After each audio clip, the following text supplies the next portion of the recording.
today. At least we've got a show today, right? How we doing, ladies, gents, teddy bears? We've got Swift Flight 72 Squadron Texans here from RAF Valley. Look at this, 72 Squadron Swift Flight of they are powered by our much loved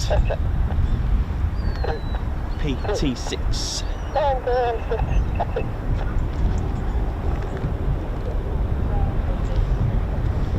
So a flight of 3 PT6s. Look at this. We'll take whatever we can get today. I was determined to get you a form of show no matter what. There is a bit of a nasty streak layer of rain coming from west to east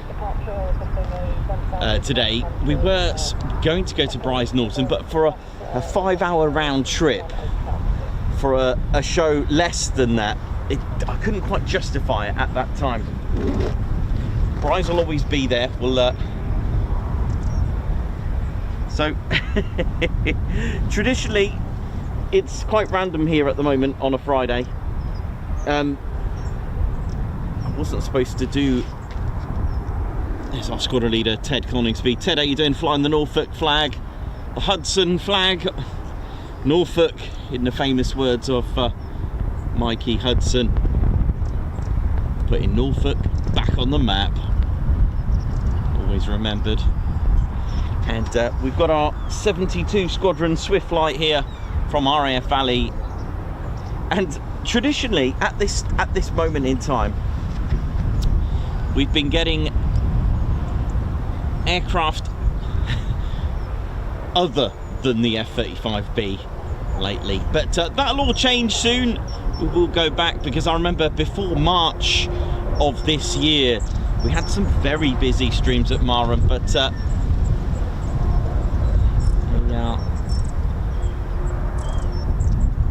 from official sources they are back, or at least heading back over the weekend or so.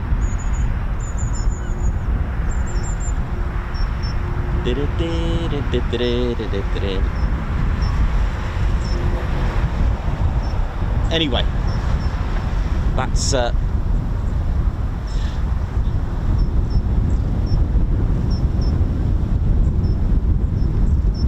said, ladies, gents, teddy bears, it's all potluck anyway. Just turn up, hope for the best. And when we've done a few Marham streams, they've been we've had a few vertical landings from the operational conversion units. It is home to 3 squadrons, the operational conversion unit 207, which we've been watching since March to now. We've also got 809, the Naval Air Squadron, who stood up in 2003 in December. Did their first sortie in January 2024. Just in case I was a bit conscious there. 2023 December they stood up to 809. And of course it's home to 617 Squadron. There is another F-35B Royal Air Force Squadron, and that's number 17 Squadron, but they're based at Edwards Air Force Base. They're the Test and Evaluation Squadron.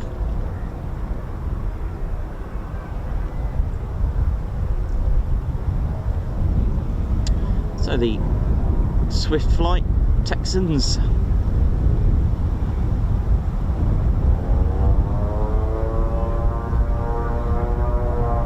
Just out of sight at the minute.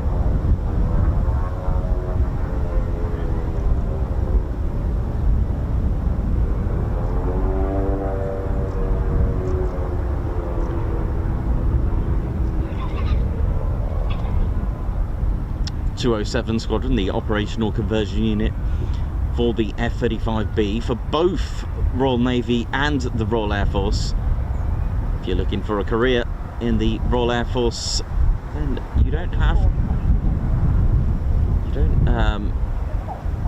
it isn't a complicated at first path. Learn to fly on a tutor through the University Air Squadrons, or Cranwell with the prefect. Then you're on to these types, the T6, sorry, the T2 Texan, having a moment today, and the Hawk, and then eventually, if it's your career path for the F-35B, then you'll come here with 207 Squadron.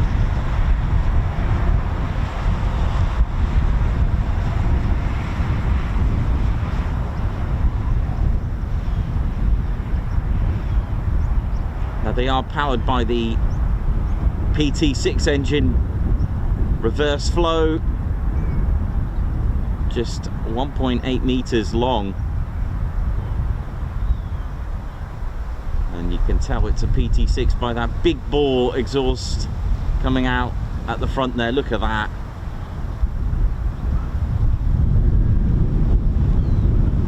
And it's known as a Texan.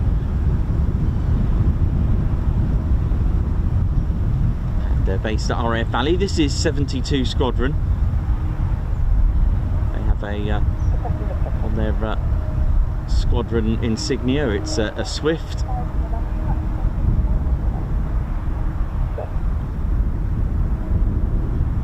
Something a little bit different to start the day. Now they were over Holbeach yesterday.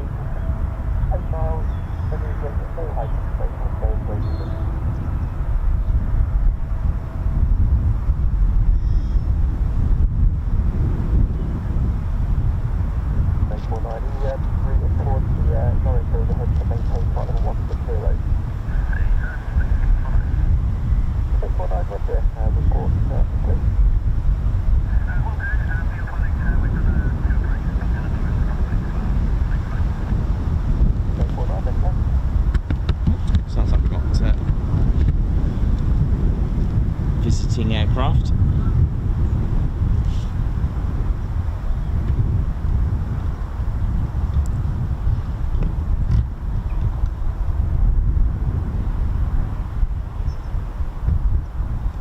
And these are not based here, of course, they're based at RAF Valley. Let me just sort that out there.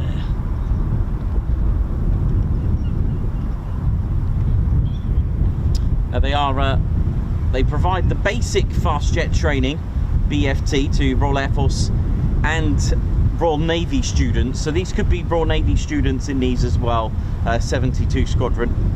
It's the only Royal Air Force squadron to have spent time as a helicopter unit before returning to fixed wing flying. Aircraft flown in their careers with the Royal Aircraft Factory SE5, Gloucester Gladiator, Supermarine Spitfire, de Havilland Vampire, Gloucester Javelin, the Bristol Belvedere, Westland Wessex, the Short Staccato and the Beechcraft Texan. They operate alongside the Hawks of 4 and 25 squadrons at RAF Valley.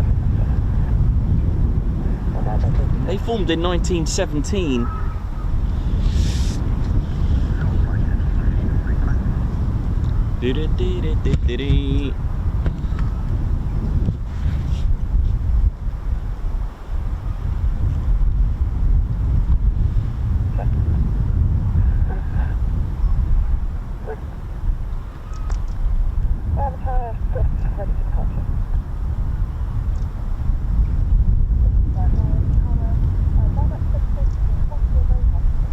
Runway 23 in use.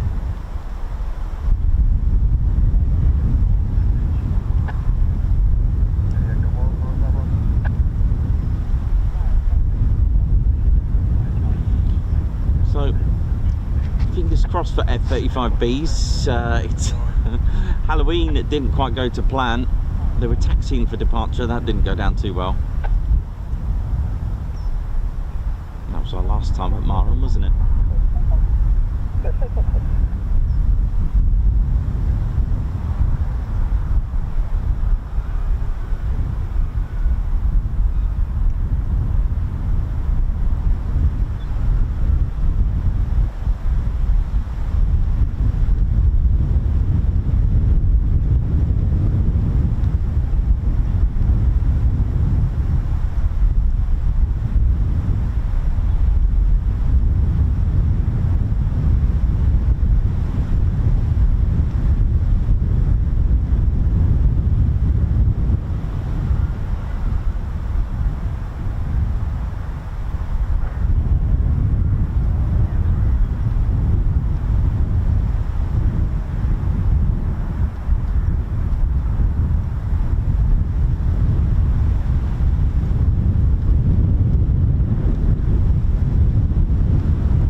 training, ladies, gents and teddy bears, training. I mean, that was cool, wasn't it? Absolutely brilliant at that level. So the next aircraft for them would be literally the Hawk T2, and then, well, it could be here. That would be nice, wouldn't it? I mean, that's quite inspiring if that's what they're going for. There's our so there's our 207 Squadron F-35Bs, which well, we are looking forward to that, but you never know. It is oh, hello. It is pot luck, of course. Got to get lucky for that. But I wasn't really set to come back to Marham until at least sort of mid-December. But hey, here we are for, you know what, let's give it a shot, see what happens for a few hours. But anyway, that was cool. A free ship of the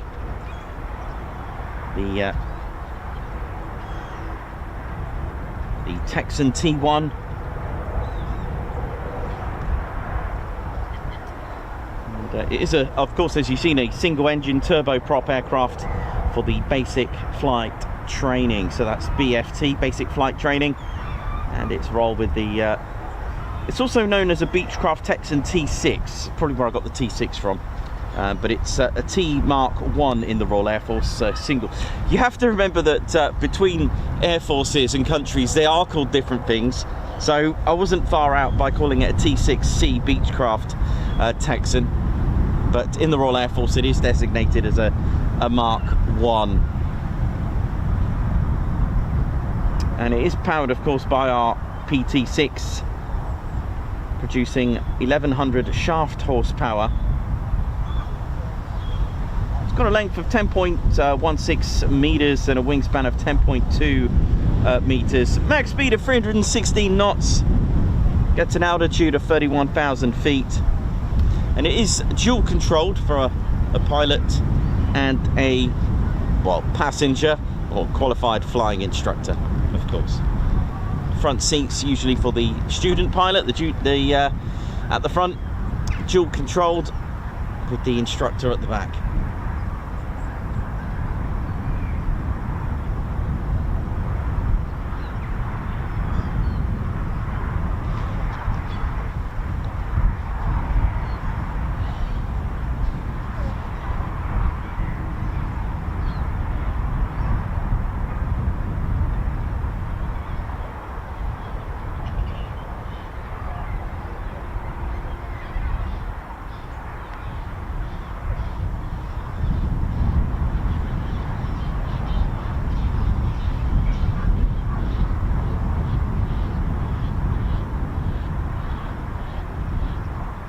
Gary, thank you for joining us. Thanks for gifting 5 Ted Coningsby memberships there. Nice one for that. Oi, oi, Noxie, Leah, Gary, Jimmy G, Margot Baxter, Tim Gooch. Oi, oi. So a nice start to the morning. A formation of Texan T Mark 1s. And that's swift flight.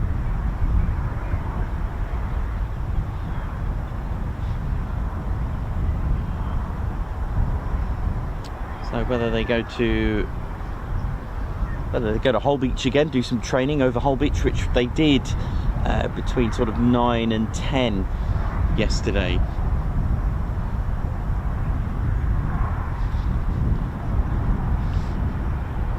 Noxie, how you doing? Hope you're good. Edward Coates, Alan Q. Oi, oi, Jimmy, how you doing? Hope we're all good. So it is going to be a bit of potluck we're going to need today. We usually get around sort of what, 3 or 4 at this moment, but give it from December to January as we go into the new year, we should start to seeing a lot more busier streams here. But again, it has been renowned to be the lesser busier of the fighter towns, but there you go, that's the way it is. But what you do get here is F-35Bs. That, of course, it ain't no bother to hover. They hover indeed. They are 5th generation stealth fighters, and allowing a lot of room and dedicating a lot of that weight and a lot of room just to be able to have the capability of hovering.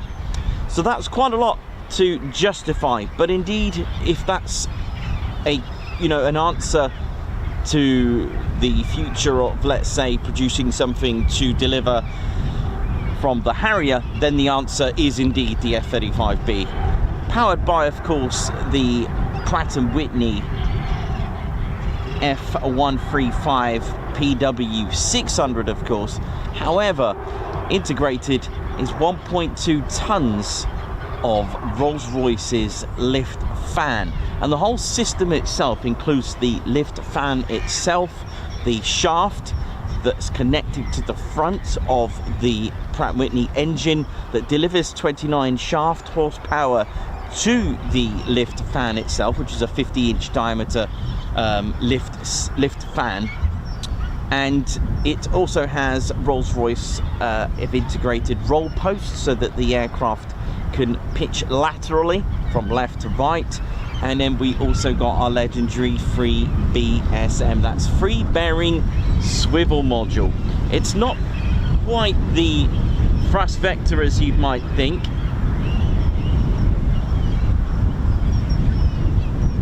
As it's only there really for landing and short takeoffs, and it's a very clever system. It can swivel from left to right as well, just to give it a lot more stability as well. So although the 3BSM can also move at 45-degree angle for short takeoff, it can also, while it's hovering and trying to maneuver in a lot more stable way, it can swivel slightly from left to right. It is Rolls-Royce that put that into it, and it is developed, or has developed from the, and it's a descendant of the Pegasus engine, and that system indeed fits beautifully. 95-degree rotation in just 2.5 seconds is the 3BSM. It can activate at a maximum speed of the F-35B at 250 miles per hour, I think it is. So basically you can't really use it for any fancy maneuvers for, like you say, the F-22 with its thrust vector, and it's not made for that. It's literally and specifically made for short takeoff and vertical landing. Other than that, it has all the characteristics of the F-35 like it usually does. So I'll just show you for those that don't know how it works, welcome to the show. While we're waiting, might as well show you the F-35B. This is the B variant.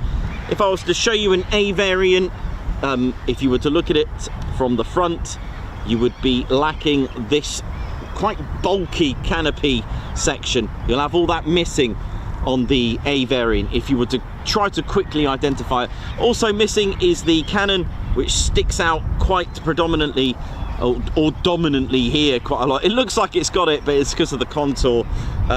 You'll have the on the F-35A, they've got the GAU 25mm cannon that sits along here. It's quite distinctive, you can't miss it. But other than that, there are just a few characteristics that are different. The F-35A uses the boomstick to hover, so it usually sits here. So of course you can't put that there.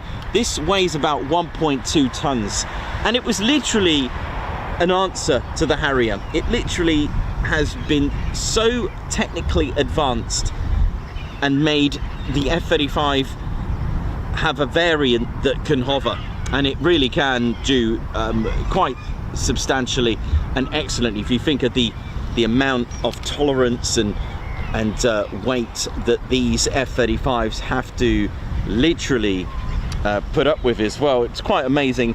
And it's amazing that we've got this. Yes, there's been a few sacrifices as well, because we've added 1.2 tons of weight already, and that's just to make it hover, which, you know, at the end of the day, what can you do? You're going to need to make sacrifices. For those that don't know how it works, I will give you a full rundown of how that works. It is a drogue and probe air-to-air refueled on this as well, for those that don't know. There are a few differences as well, which we'll talk about. It has less range. It has a 15,000 pound of payload, other than the 18,000 pound of payload on the A and the C variant. The probe envelope is here that comes out and ejects, but there are a few differences even from the prototype of the F-35B as well, which was quite interesting. But it has all the boxes that are ticked. Just to give you a few more things as well, it is the shorter one of the three variants, the A, B and C, by the way. It doesn't have an arrestor hook, by the way, on this one, which I'll explain in just a moment. Just like the other two, it is a max speed of Mach 1.6. So that's 1,228 miles per hour. Got a combat range of 669 nautical miles. It could do easily 50,000 feet with that as well. G limits a +7 on this. The A variant is a +9, and the C variant is a +7.5. So range combat style. On the B variant is 505 nautical miles. The 669 is the A variant, and 607 nautical miles on the C variant. Thrust to weight ratio is actually better on the B variant. It's got a slightly, like I said, a slightly different power rating on the engine. Just over 40,000 pounds of thrust. It's got less fuel than the others, 13,500 pounds. The A variant is 18,250. Slightly shorter than the other two by about 10 centimeters in length. Wingspan is the same as the A, although the C variant is a giant. Sits lower than the other three by about, I don't know, about three or 4 centimeters, something like that. Wing area is the same as the A variant. Empty weight is just short of 32,500 pounds, as opposed to 29,000 or so on the A variant. Now let's have a little look at what goes on here.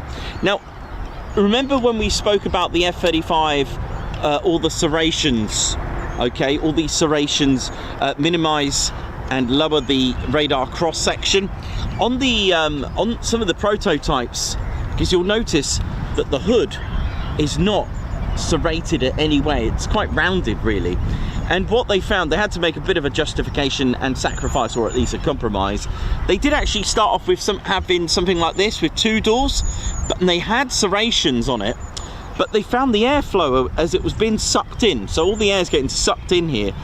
It was disrupting the airflow, so it wasn't very good. So they came up with a compromise. So this is the 50-inch diameter, and I'm gonna explain to you how it hovers, because of course it is quite interesting to work out and understand how an aircraft with this type of weight, you know, 32 and a bit, nearly 32,500, nearly, it's about 32,420 or something, but it's Rolls-Royce that put the vertical lift in the F-35B. It's called the lift system, and it is integrated into the Pratt & Whitney's F135, which makes it a new variant, a PW600, and it's the only vertical lift technology for a fighter jet in production in the world, well, at the time. The performance of the lift system comes part of the latest and greatest in digital technology and fan systems, and delivers responsive, precise and powerful short takeoff and vertical landing. Can it vertically take off? It can, but they choose not to, and I'll explain in just a moment due to the weight. We spoke about all the parts, we'll go through it in just a moment. It's capable of delivering 20,000 pounds of cold thrust as well, just that lift fan itself, and it's a 2-stage titanium. They're counter-rotating. So when the F-35B is about to attempt hover, so it's coming in on final, the first thing you'll notice is that the auxiliary air intake opens out. That's this hatch here, and when it gets cold for me and my fingers. Now, the F-35 engine, the Pratt & Whitney F135, sits here. Now you can see this sort of pipe. That's the shaft, or at least trying to mimic the shaft. This acts like, you know, like an auxiliary air intake, because obviously you're going to be quite stationary as well. And then this opens underneath to allow the flow and the thrust to come out at the bottom. So here's our 50-inch titanium alloy. I can't remember which one it is. I think the top one is solid titanium, those blades. It is like a blisk. It's basically these blades are not attached. It's one complete unit like the Typhoon, but the ones underneath turning the other way, they are fit to the disc itself individually. So that spins round as 50-inch diameter, and it pushes basically thrust. It's almost like having a helicopter, but not quite. I would say it's like an engine pointing upwards, all right, and the thrust is coming down. But that's not enough to actually keep this stable and hover. Now, the bypass that you've got from the suction, underneath you've got roll posts. They sit about here, and yes, you can have blue tack as well, so that you can land on like tables and chairs and stuff. These roll posts here allow the F-35 to maneuver and pitch laterally, all right, but that's still not going to make it hover just yet. At the back is where you've got your free BSM, 95 degrees in just 2.5 seconds. I'm always having a nightmare with this. So this comes down in stages. The way it would work, it's called a free BSM because it swivels. If it didn't, it will just shoot out of control. And what's clever, this can now give you a full, when it goes down like this, it can now hover. You've got 2 thrusts. To move it forward in hover, these grills or slats, they move like this to allow the F-35 to hover and maneuver forward and back. You've got our roll posts, so it uses that from, let's say, the bypass air.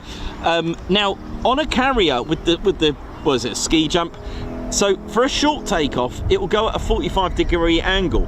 Now, the thing is, as you're going up the ski ramp, the ski jump, I don't know if it's called that, whatever, this will move in relation to a 45-degree angle so that it doesn't go out of control. It is amazing. It doesn't need a lot of runway when it does the short takeoff.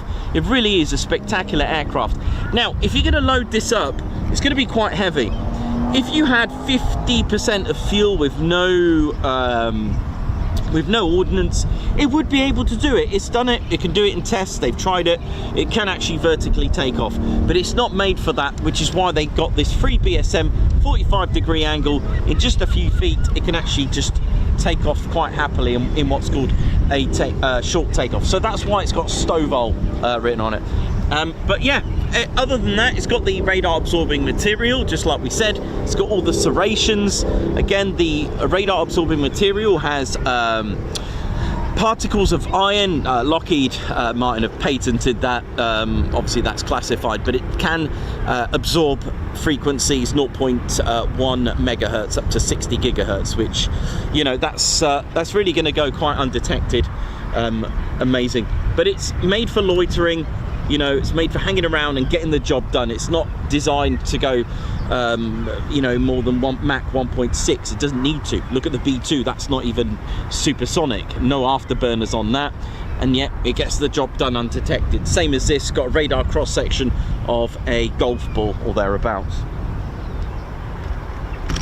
So, we are waiting patiently for some sort of activity over here. That's what we're waiting for. And sadly, at the moment, no canopies are open. So we're going to give it our go. We're going to give it our best shot. At least it hasn't been a zero. We have had and let's face it, it was a free ship formation departure as well. So at least it was, you know, something good, at least. But welcome to RAF Marham. I must say, it's quite nasty today. I very nearly just cancelled today anyway. But I thought, you know what?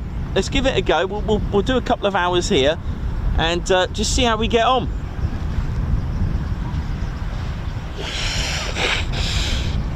Definitely going to need tea at this rate today. Goodness me. It really is cold. It's got a bit of a cold wind. There are some nasty wet stuff coming, the emotion coming at some point. So let's hope we can get something from today.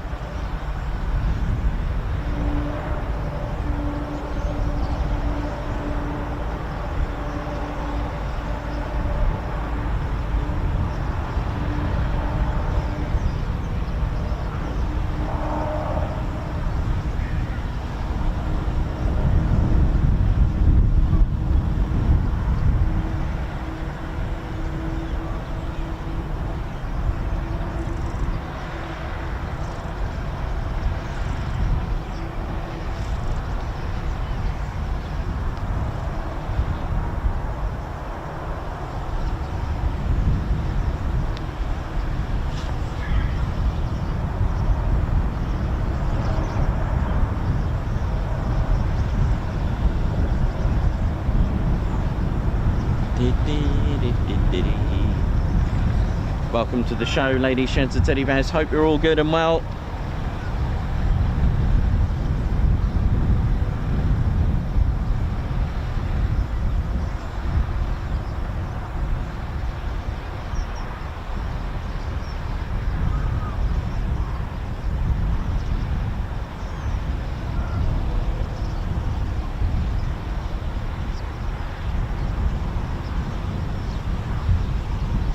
Mark W, how you doing?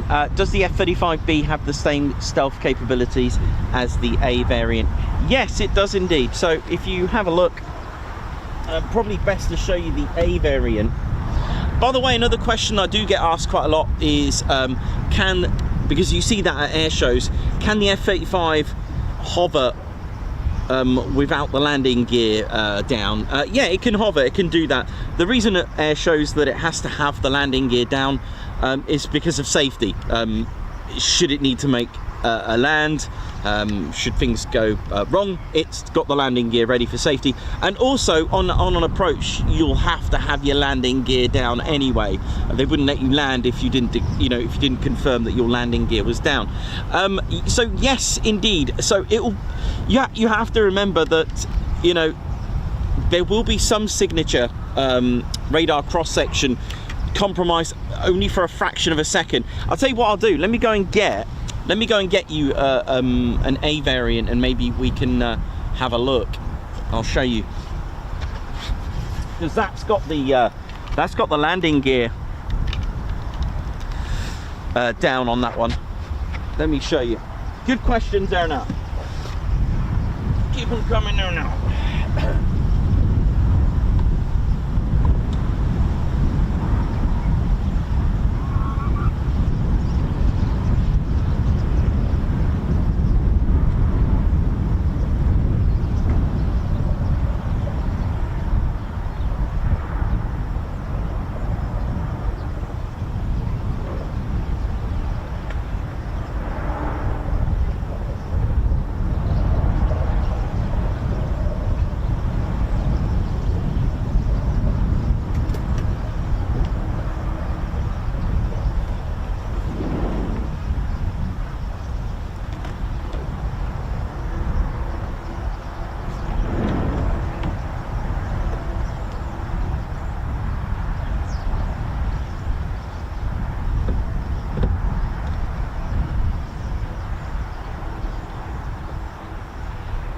Yeah, so here we go.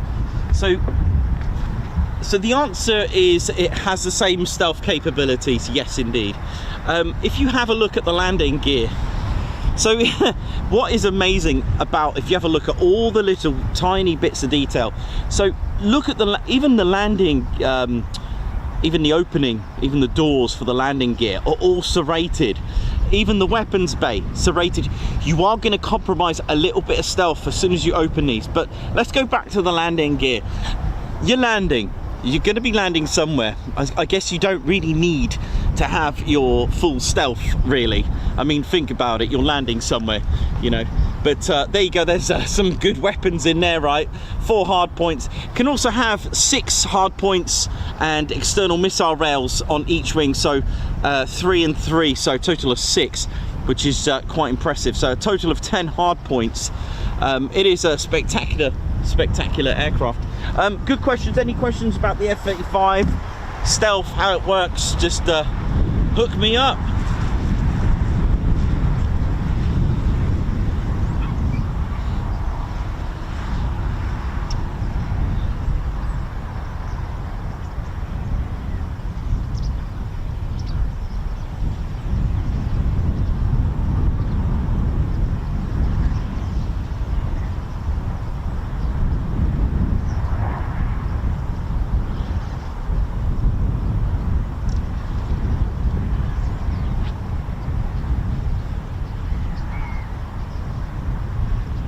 John Doe, yes, they can. Yep, indeed they can.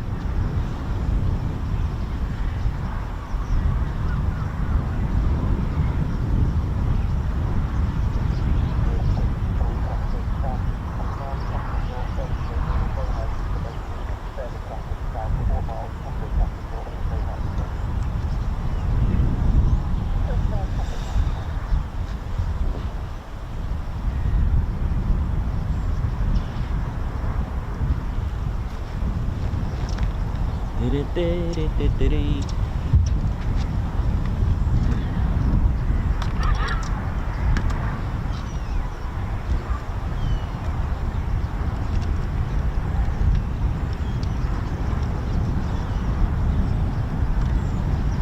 we doing, ladies, gents, teddy bears? Hope we're all good and well.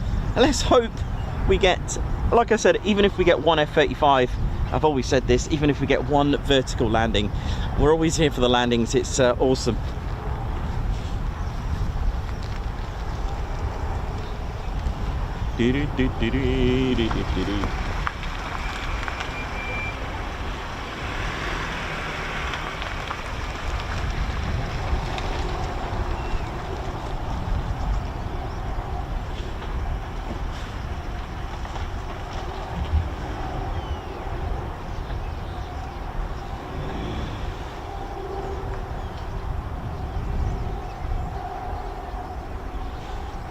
Yeah, so the carrier variant, okay, so there's a few things different with the carrier variant. You have to remember that all carrier variants are the airframe is strengthened. It's, you know, you've got to remember the stresses. Even the arrestor hook is completely different on the carrier variant. And there's quite a lot of differences. Someone's asked a question about the CV variant. Let's have a look. Do the carrier variant have air-to-air refueling? Yes, so the B and the C, they have the probe that's ejected from here, all right, in the probe, the refueling probe envelope. The A variant has the hatch here for the for where the boom stick goes in, so it's boom refueled, all right, on that one. Actually, I think it's there. So there we go. Actually, I think Swift is coming back very shortly. The C variant, the wings, it's the only variant with wing flaps, because the wings are this long, so 4 foot either side. All right, so about 2.4 meters, I think it is, or thereabouts. Goodness me, that's huge. The wing area is massive on the C variant. Twin axle on the C variant, so you've got 2 wheels and strengthened landing gear at the front, for the stresses have been pulled on the carrier. And of course, think about it, it's got a larger wing area for greater lift. Okay, so it's it needs that lift, and it's certainly got that. And we'll need that. Right, so let's have a look at the Swift flight. Come on, just the canopy open. Just one F-35 will do the job today, won't it?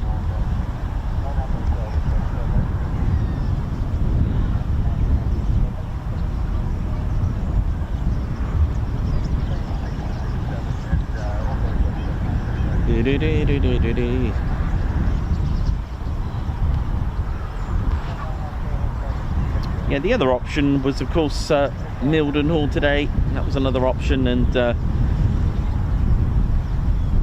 Waddington. But I wanted to give something different today. I wanted to just, oh, hello, come on, please, fingers crossed. We've just had a canopy open, come on. You never know, it is a fingers crossed. Just one F-35B will do the job. One vertical landing. We go to, on Fridays usually we go to Lakeney for the departures. Here we come for the landings, and we love the landings. And it's very hard for me not to mention tomorrow, Sunday. Can't wait to see you all for our amazing party, with live performance as well from our D-Day darlings. We've got quite a lot going on at the party, so looking forward to that with VIPs, hopefully, fingers crossed.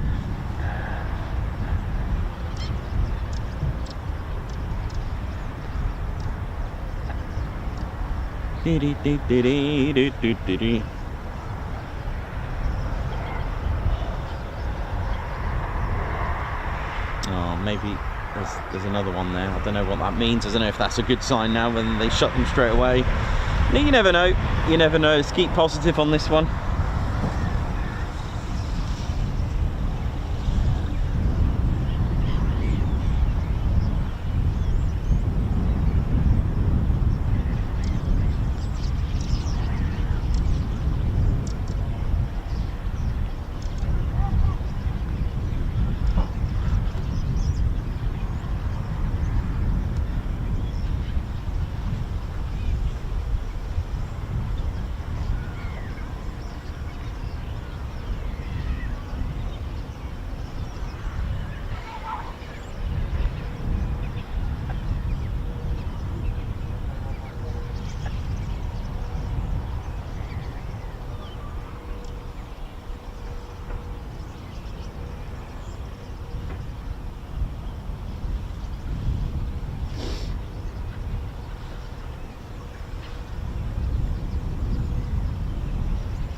Oh, I've been asked that question before. It's a good question, actually. That's quite good.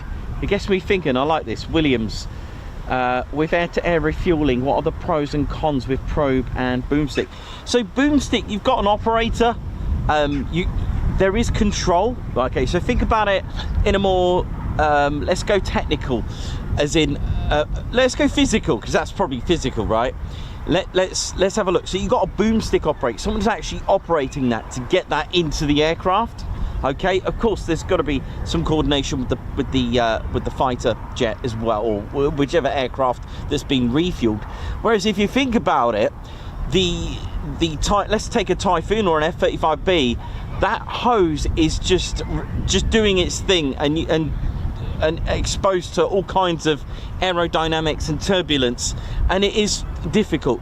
But I also, if I remember correctly, I believe the rate of delivery is quicker on the boomstick. I can't remember if that's totally true, but there is a higher fuel transfer rate of the flying boom system, apparently. There is a reduced workload, so the operator will try and there's a boomstick operator, so it's a lot more stable and it's a lot more efficient with that. But you can look at it on another side.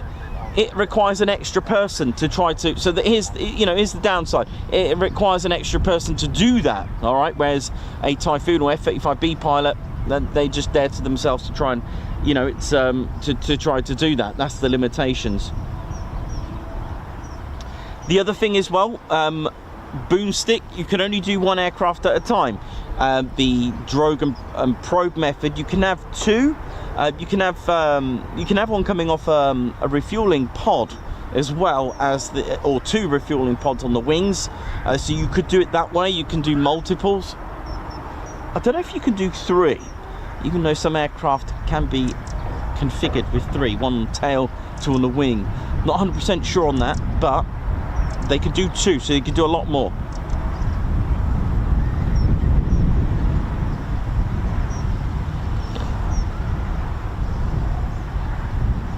So the other benefits of the drogue and probe is that I believe it's a lot simpler and lighter, and it can be a lot more easily installed.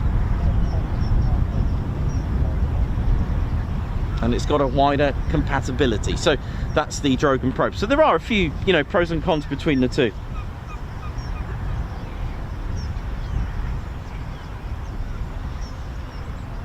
They do PFOs as well. We've had that here as well. We've had practice flame outs.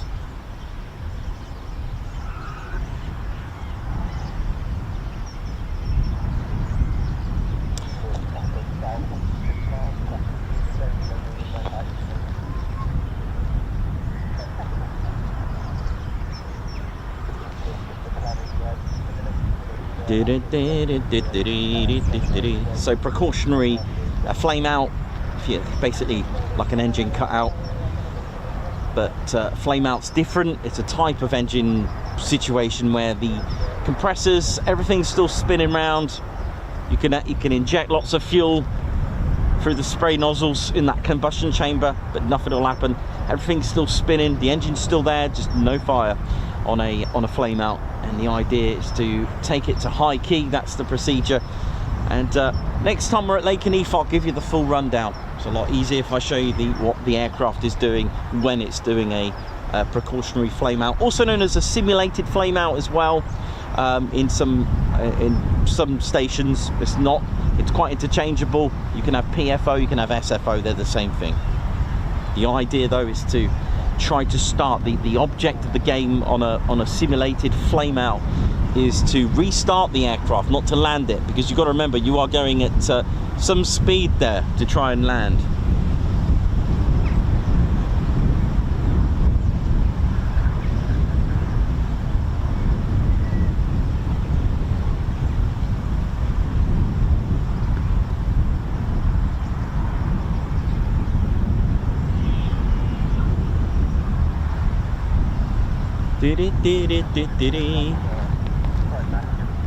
So we're keeping positive though, you never know. Come on.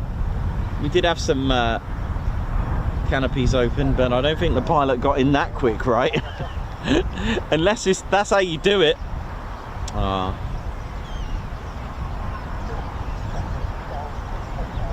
Be nice to get just 1 or 2 today before we finish up for the week.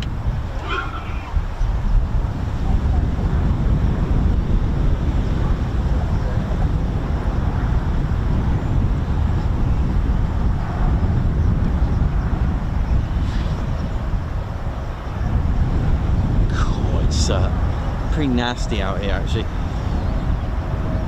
Yesterday was really bad. I mean, I was literally thinking about giving you a show or not. Welcome anyway. Let me just turn this around. I haven't been on the show yet. Ted has.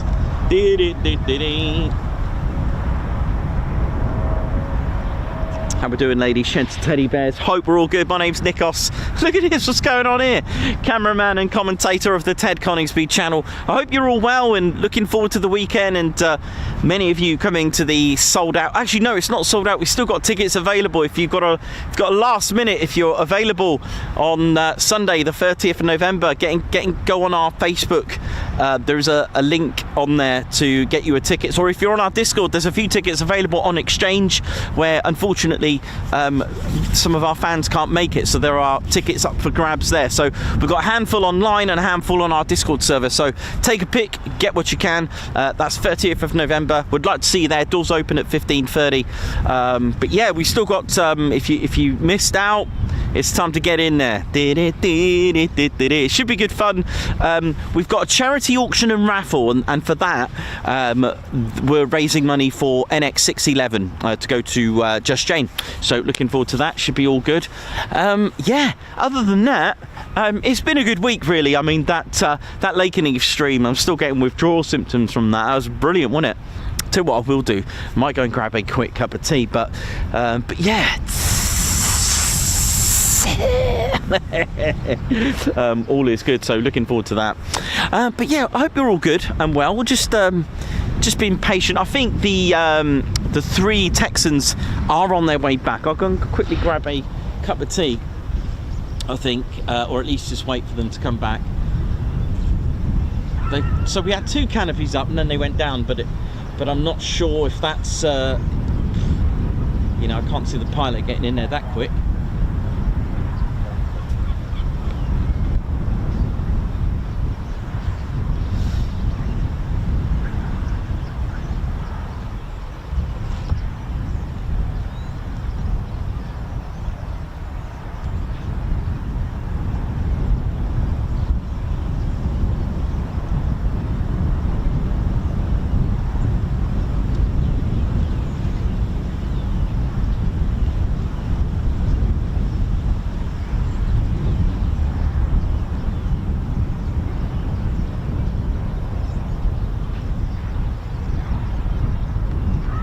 Come on. Got to keep positive here on this. Keep positive. Let's go. Come on.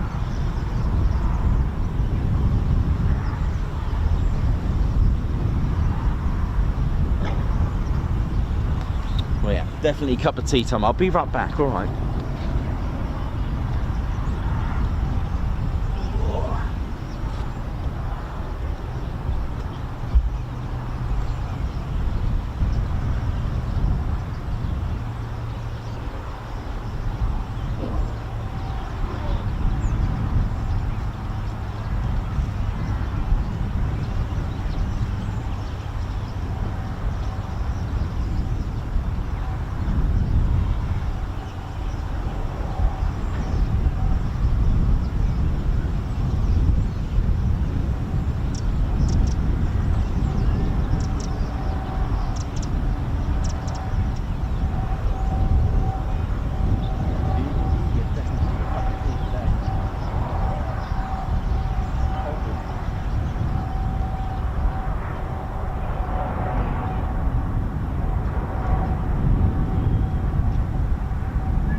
Oh, hello.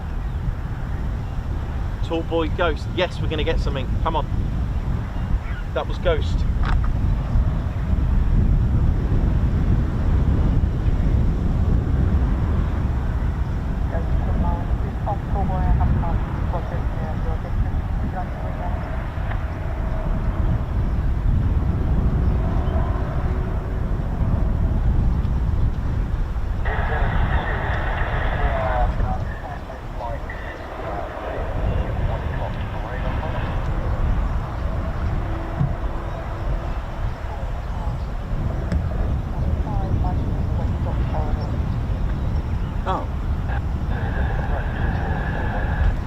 Sounds like we've got some aircraft coming in.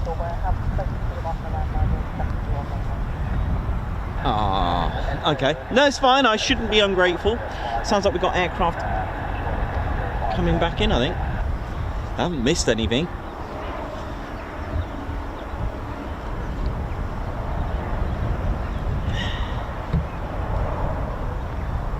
I think. I'm not sure. In fact, I have no idea.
We got F-35s inbound very shortly. I was getting a bit excited then, but no worries, no worries. Hopefully they'll give us some sort of approach or a vertical landing. That would be good. Interesting. As obviously we haven't missed anything. We've been here since we got here around 8, so before the runway, before the aerodrome was open. We didn't really believe we didn't miss anything.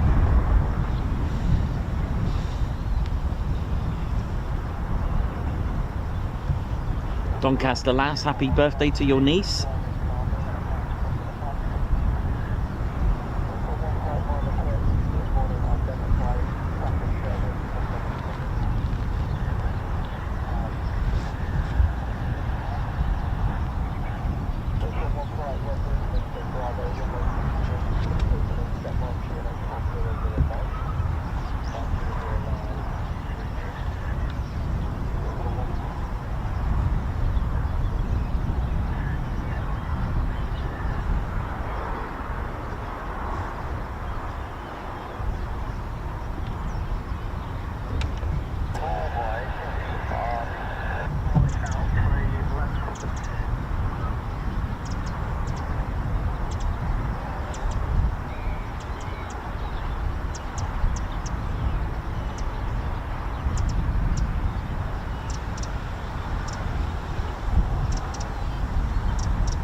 So we've got inbound F-35s. Oh, there they are.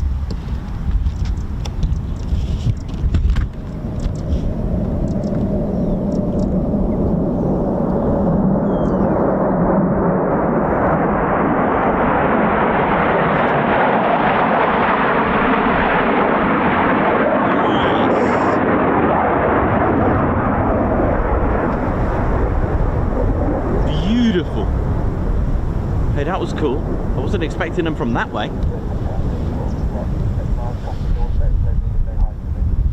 Yes. That was beautiful, that.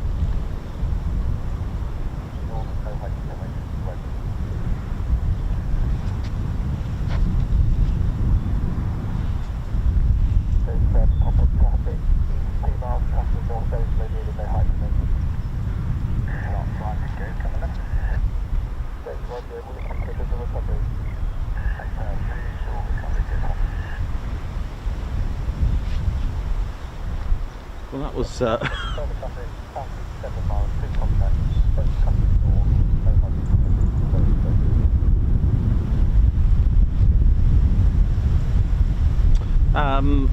for those asking about Sebastian Hall, just rewind back a little bit. You'll see a model on the screen, and I explain exactly how it doesn't fall straight down to the ground. All the capabilities of the... That was pretty impressive. I was expecting them from this side. I was looking over here, and then, oh, from the left.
slow landing, or will it be a, you know, vertical landing? Let's see. Goodness me, it's been a while.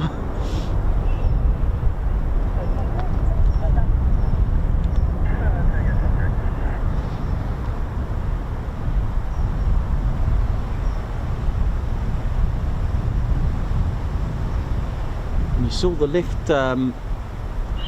lift system activate there.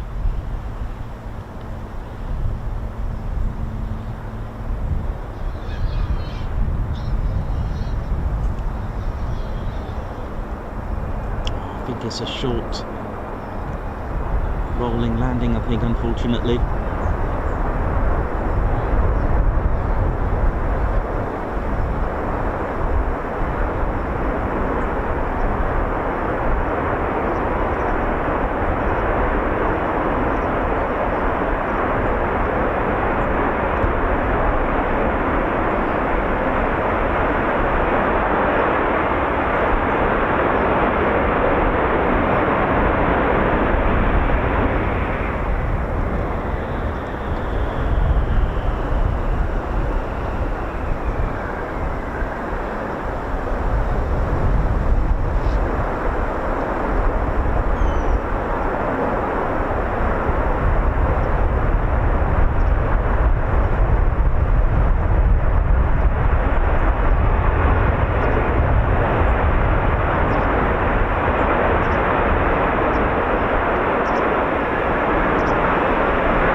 We've had F-35B action.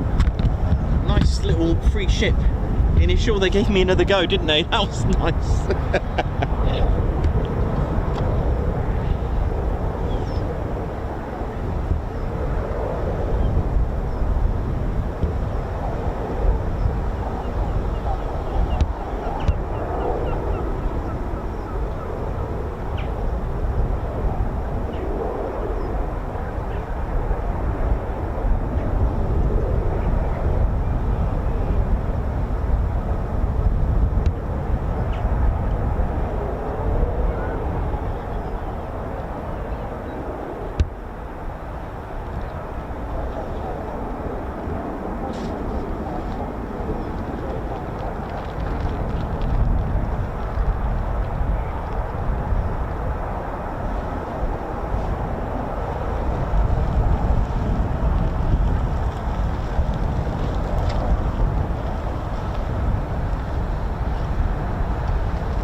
Well, there we go. That's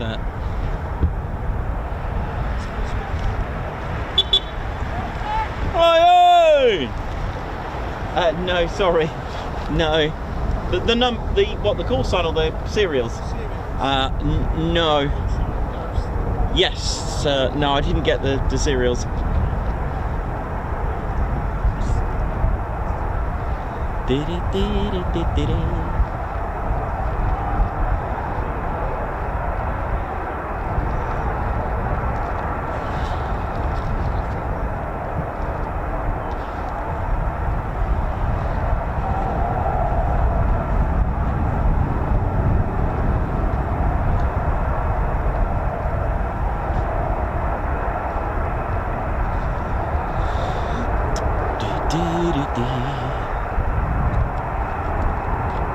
Lovely. So 617 Squadron Ghost, thank you for that, Parry.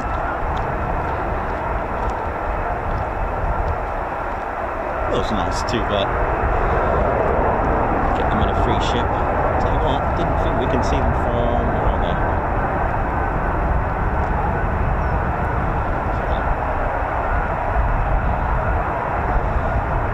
I thought I could see them then around the back, but it's cool, no worries. We got them in flight anyway, that's the main thing. That second one was really good, wasn't it? Good visuals on that, lots of sprayage.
How we doing, ladies, gents, teddy bears? Welcome to the Ted Coningsby channel. We've had 3 returning F-35Bs today. Nice free ship on initial into the break, and it was a Looks like a ship-borne rolling landing.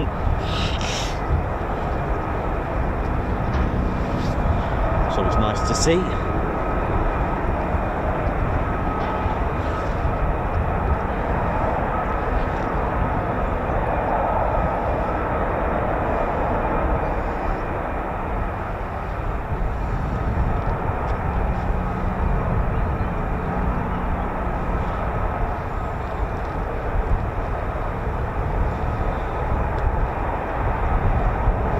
Well, the magic number is 3 today, as we had two types of aircraft, with 3 being the formation. So we've had a free ship formation departure and free ship initial into the break. Twice, yeah, well, we had one almost missed fly past, pretty much, wasn't it? Oh dear, I was looking the other way. When they came into land and they went into the break, that's where I was thinking they'd be coming in, but here we go.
Just going to check where our Texans are, see if they're nearby.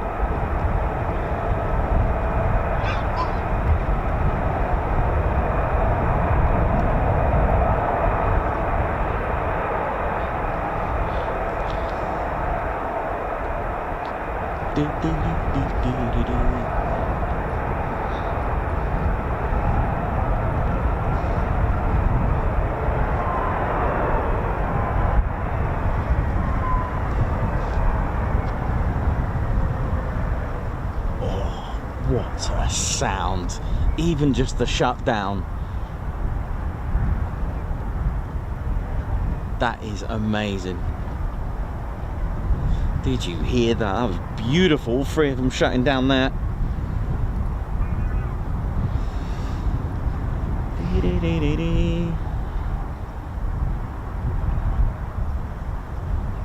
What temperature is it at the moment? Well, I'd say it's freezing. It says 8 degrees, but with that wind it feels more like 4. Definitely 3 or 4 degrees Celsius here. It is not pleasant, but hey, we'll just keep going until sort of 1 o'clock. That's what I'll do today. I'm keeping my eye on this. When you get this type of wind, really cold, the last thing you want to do is to get wet.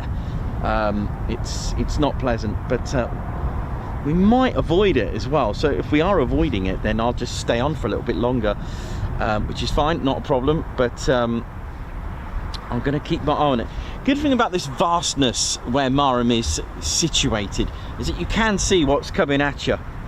We've had that several times. You can see across the runway if it's coming in that direction of what's about to get involved with you. Oh dear, let's have a look. Has it improved the weather? It looks like it's coming later on. So yeah, I could have probably could have done I'll keep my eye on it. I probably could have done Bryce today, you know, but can't take these risks. It's a 5-hour round trip to get obliterated. There are nicer days, and obviously there are going to be longer days in about a month's time. So yeah, we'll just be patient.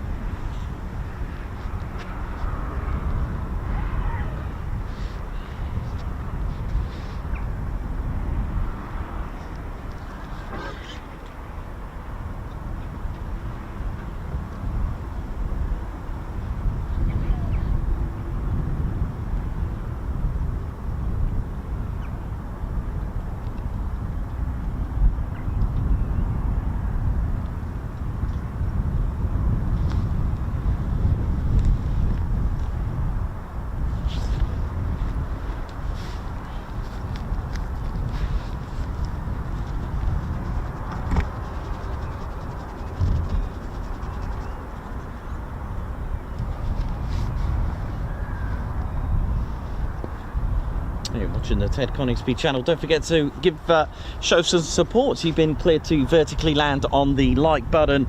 Give us a thumbs up. There are free landing pads actually for the F-35s. It's 67 meters by 67 meters. They are a square. For when I first started to imagine what they're like, until I looked on Google Earth, they are in fact square. For some reason I had in my mind that they were circular. For some reason, and about 31.5 meters by 31.5 meters landing zone. So the whole pad is 67 meters by 67, but the actual landing zone for the aircraft is 37 by 31.5 by 31.5 meters, or thereabouts.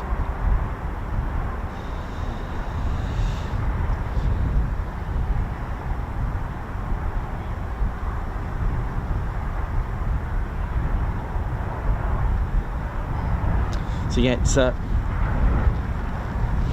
pretty sharp conditions at the moment out here, but I'll keep going as much as I can.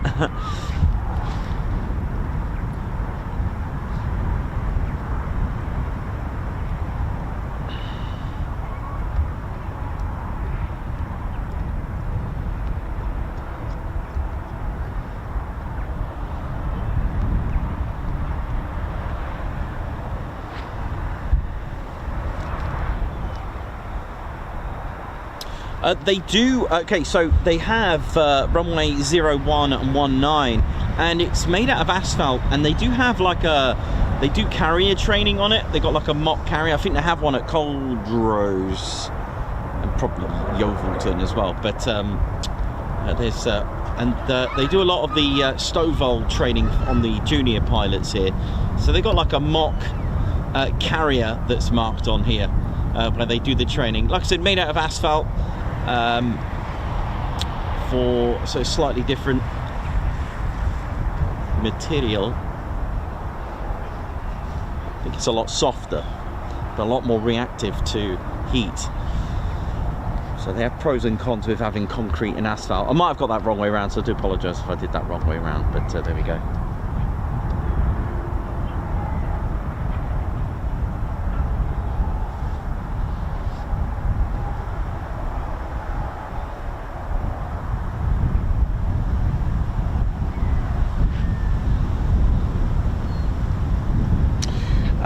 So the landing pads, which they were first set out, there are 3 of them. I think they put them in 2018, and they measure at 67 meters by 67 meters, and the actual landing zone, sorry, I got that a little bit wrong, it's 30.5 by 30.5 meters. I was a meter out, but no, there you go.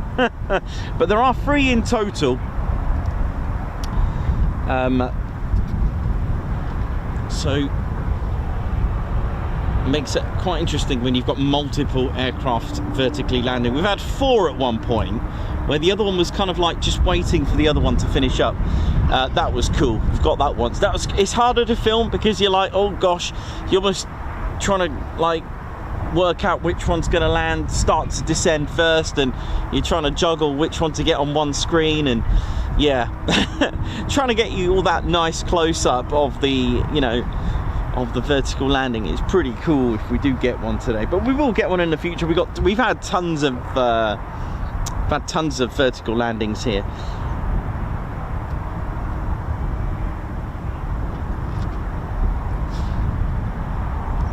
So flight of 3 Swift Flight should be with us any second now. Might even get a free ship, or unless they're just landing. So it's a flight of 3 Texans, and they're a Beechcraft T6, but in the Royal Air Force they're designated as a Texan T Mark 1.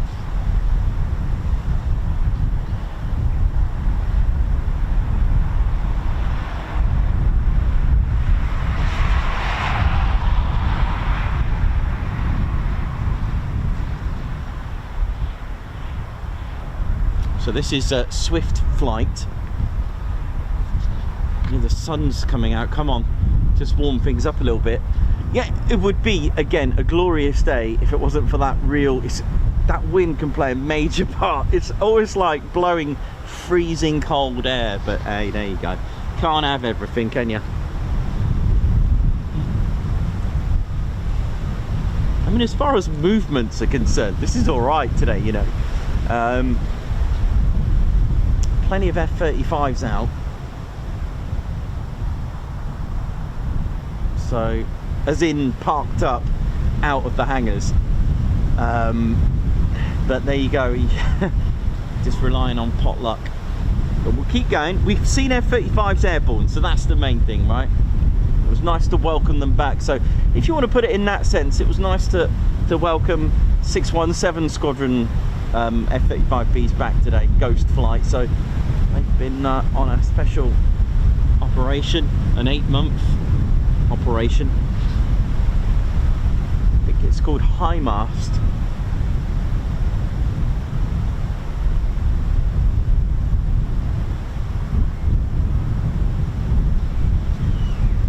Okay, we'll see what these Texans are going to do, whether they're just going to come straight in or go on initial. If they're landing, we're never going to see them with these trees. But hey, that said, it was better than having that big building that's now gone. We couldn't see the tower. Do you remember that? But you know.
Two came in.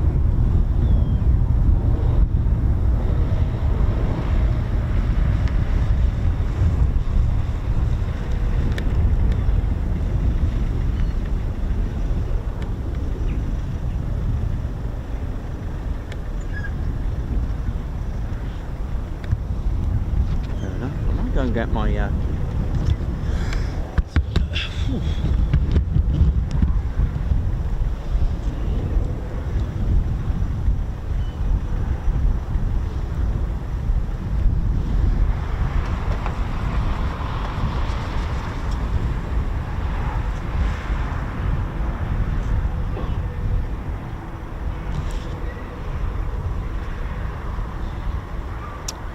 just gonna get another cup of tea, I think.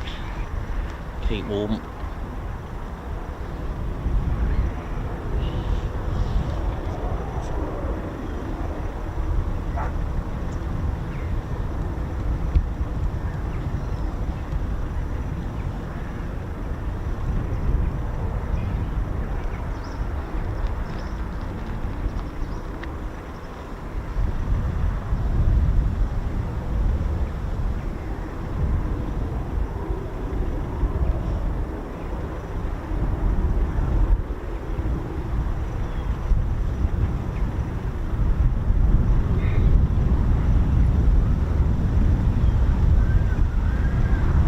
So you never know, these could be F-35B pilots one day. 72 Squadron, Swift, hence the call sign matching the bird on their insignia. So the squadron train both Royal Navy and Royal Air Force pilots, so they could be coming here in the future, you never know. Next step would of course be the Hawk T2 at RAF Valley. These are based at RAF Valley, so maybe they're getting used to and familiarisation here, you never know. But it's also important that they get used to operating at other aerodromes and airfields.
good lady sheds of teddy bears.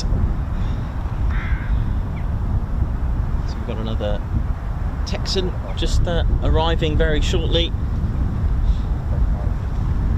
And that was the one that did a low approach. So we are hoping for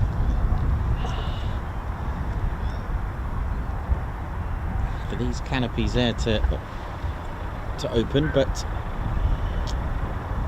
let's see.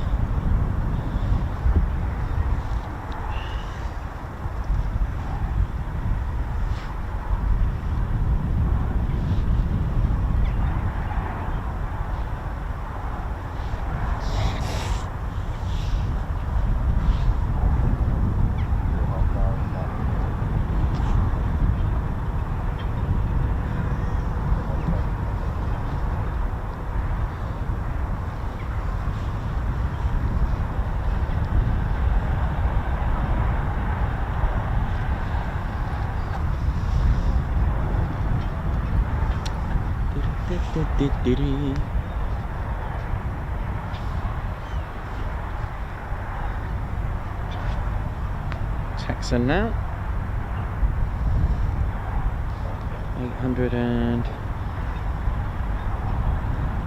850 feet. 800 feet. Don't forget, it's about 315 feet per nautical mile. Just to give you an idea of matching the altitude, and had to be on the correct, based on a 3-degree glide path.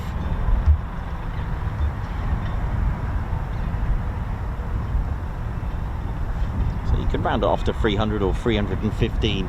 So 10 miles will be 3,000 feet. That's about right for your altitude, which will match the PAPI lights. But this is based on a 3-degree glide path, to also match the glide slope antenna as well, using the ILS. So it's give it what you will. I think when I did my Pythagoras theorem, it was exactly 318 degrees. So why don't we go with 315, right? Match it up.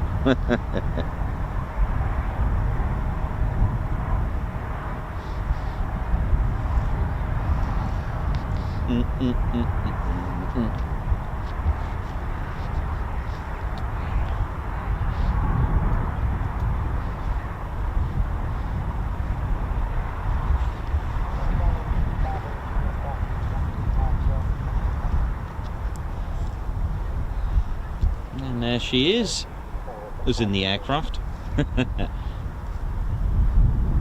There is a female pilot actually in one of these, which was the lead flight by the sound of it. Swift flight.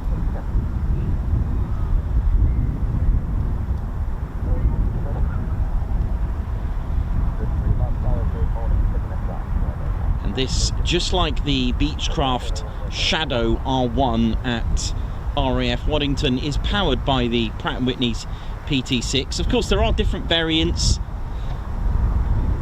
of the PT6 with different stages of the compressors we showed you before, with a 3-stage or a 4-stage. So I would imagine then the Beechcraft Shadow would have the 4-stage, being such a larger aircraft than the Tiddly Texan. I like that, a Tiddly Texan Mark 1.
There goes my Mosquito. Come back. God, that wind blew that Mosquito down. He's alright. He's alright.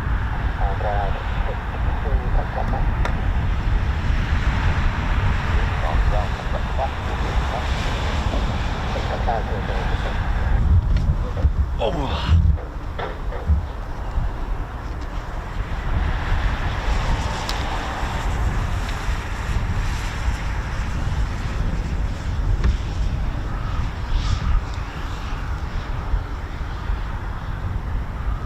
So one of the, amongst other legendary aircraft that were based here at Marham. Just turn that down.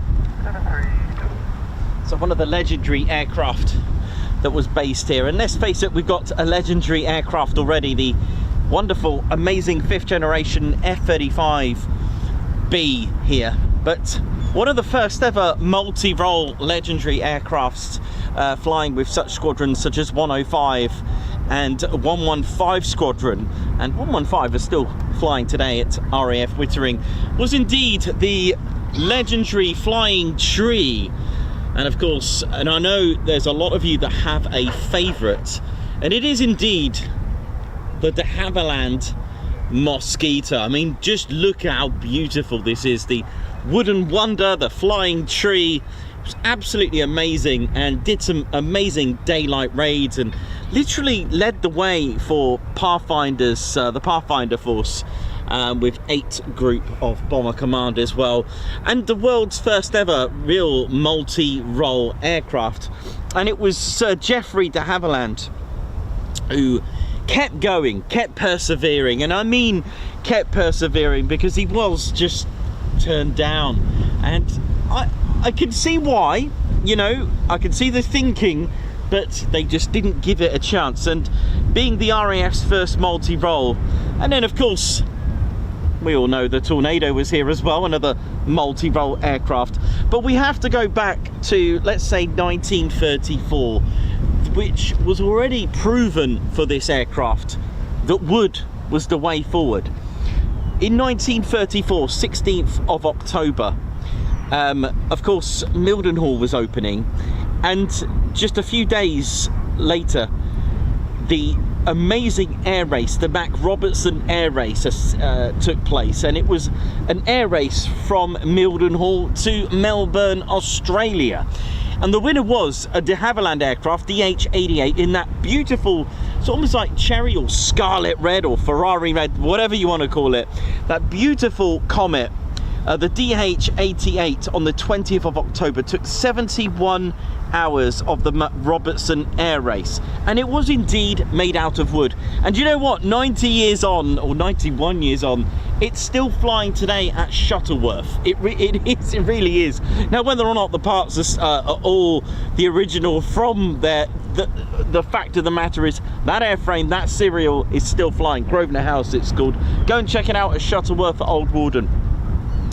The construction was very clever with its birch ply and the balsa, the way they sandwiched the wood, because of course wood warps, right? I like that, wood warp, I love that. But the way Sir Geoffrey de Havilland put those together, the thinking and clamping it together so that it couldn't warp because of the clever sandwich construction. And the power to weight ratio, because of course it's power not thrust because we have propellers, the shaft horsepower, shall we say, was phenomenal. The power to weight, because it was made out of wood. And the thing is, it really, we have to accept its marvel. You could configure it to be a bomber. There was no way a Lancaster could catch this or even maneuver like this. Yes, it may not have had the payload of a Lancaster, but 4,000 pounder bombs, it could do a lot of damage. And in fact, the earlier bombers, such as the Wellington and the Hampdens, had around about the 4,000 to the 4,500 pound of bomb load anyway, so it was already there. And Sir Geoffrey de Havilland teamed up with Frank Earl in 1908. They built their first ever plane. The second prototype, de Havilland flew it, and then he was really supplying the early stages of the Royal Flying Corps, the DH-4 bomber, the DH-9 reconnaissance aircraft, DH-10, and you know, we're starting to get into the that interwar period. And the DH-88 Comet was made out of wood, and it proved it. You know, absolutely proved it. 11,000 miles, and a wooden wonder beat all of them in 71 hours. So what did he do? He went to the Air Ministry in 1938, but they were not interested.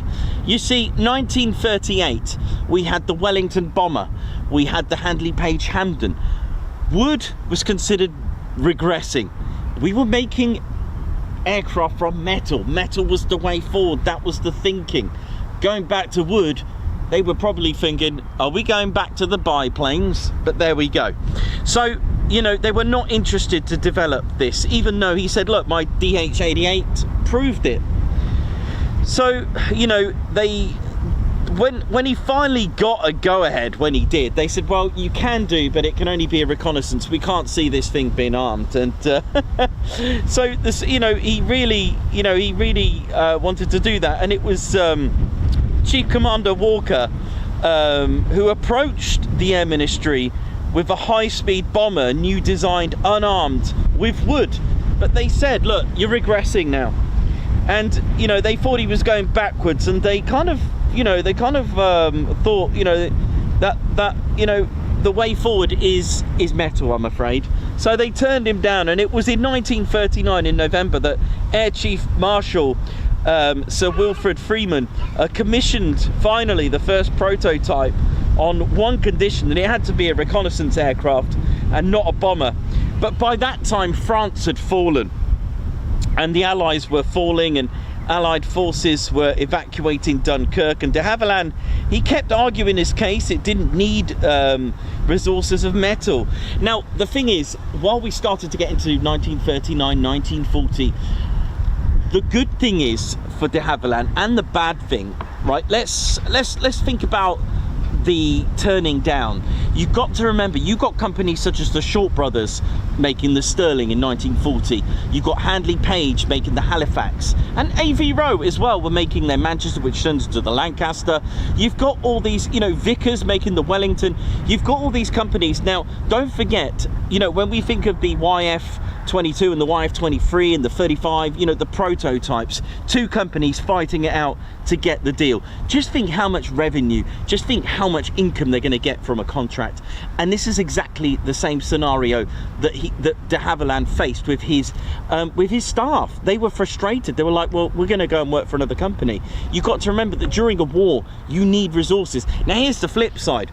Metal was being used for the Rolls-Royce Merlin engines that the Air Ministry weren't interested in supplying. They were very careful with where the materials were going to. So, you know, the Supermarines, the Spitfires, the Hawker Hurricanes, they needed the Merlin engines, and especially when the Lancaster come out. So this was a benefit to de Havilland, because, well, don't need metal for this. You know, don't need metal for a bit of petal. Do you know what I mean? We've got this, man. So he kept arguing his case, and, you know, he didn't need that metal. Metal was in literally strategic demand. And the Battle of Britain commenced in September 1940 when it began, and the designing team, they just carried on with the prototype hangar disguised as a farm behind Salisbury Hall. Civilians did wonder why farmers were going in overnight, like literally round the clock, 3 in the morning, 1 in the morning, 4 in the morning, you know, literally 24 hours. People did wonder, but, you know, they kept quiet. They thought, okay, we'll get that. And they did wonder. And, you know, there was literally farm buildings at night. And in November 1940, the prototype flew. And it was in November 1940 that made the mark and made way for the Halifax as well. That came into, and the Sterling was already out by then.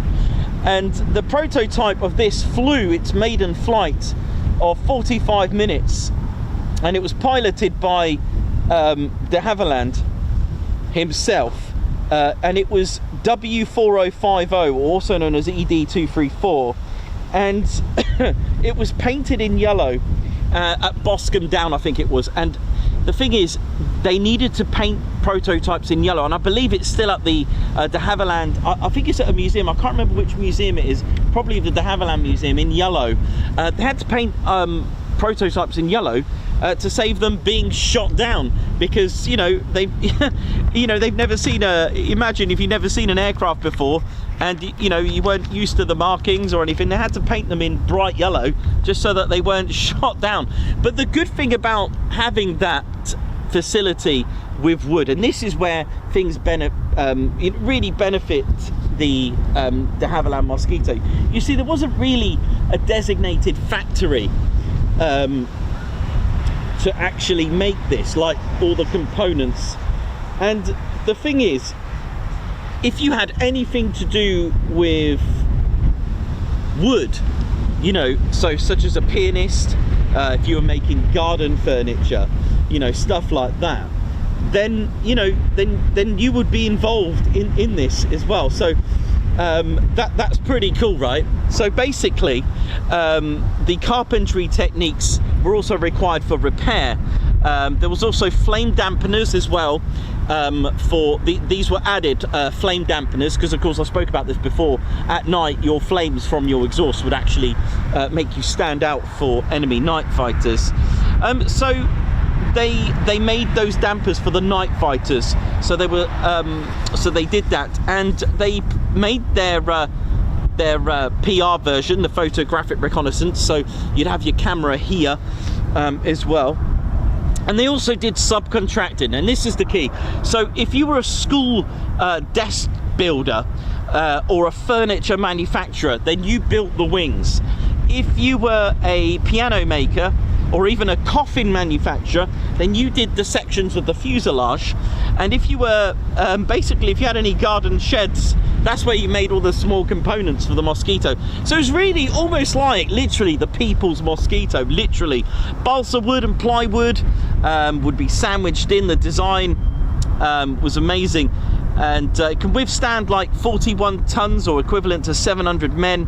2mm birch plywood skin was added to the outer layer, so it had like an outer skin of 2mm as well.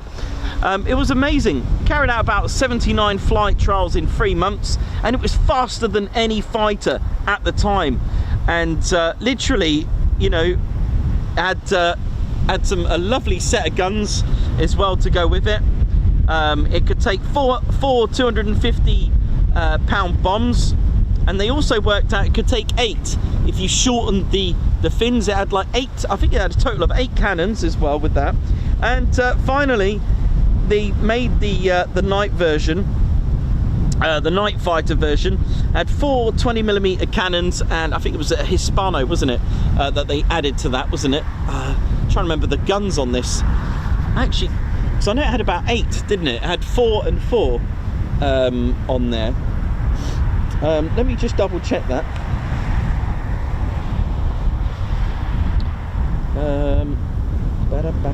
Just bear with me a minute. I'm just going to double check. I'm pretty sure it had 8 cannons, 4 and 4, right? Or am I thinking of another aircraft? Yeah, 4 Browning machine guns and 7 Hispano cannons. That's right. Yeah, cool. I did get that right. I just wanted to just double check. July 1941, it entered RAF service. First mission 3 months later was a reconnaissance. It could fly low level. It had a ground attack, night fighter, reconnaissance versions, bomb operation, such as it took part in Operation Jericho as well, of the army and jail raid, nuisance raid that were carried out from Marham in daylight as well in 44, and of course led the way in the Pathfinders as well. It really was the fastest thing going at the time. Amazing.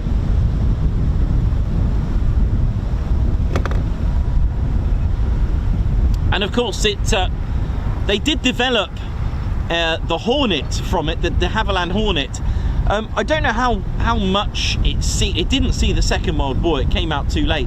They made a single-seater version. It took less payload. I think 2,000-pound bombs. It was slightly. Yeah, that's right. They actually made a single-seater fighter version of it. Would you believe? Let me just show you that. It was a single-seater version. I'll give you the. It's called the de Havilland Hornet. And anyway, the Mosquito served a lot during Burma and out there. It was shorter by nearly 2 meters, the de Havilland Hornet. The width of a Mosquito is 16.5 meters. The Hornet was 13.72. So, wow, that's quite a lot. In feet, that's about 11 feet shorter. It was quite substantial, and the weight was about 2,000 pounds lighter. So a Mosquito weighed about 14,300 pounds. The Mosquito 12,500. It was a single seater basically that they made called the de Havilland Hornet, but I think it came out just a bit too late to see too much action.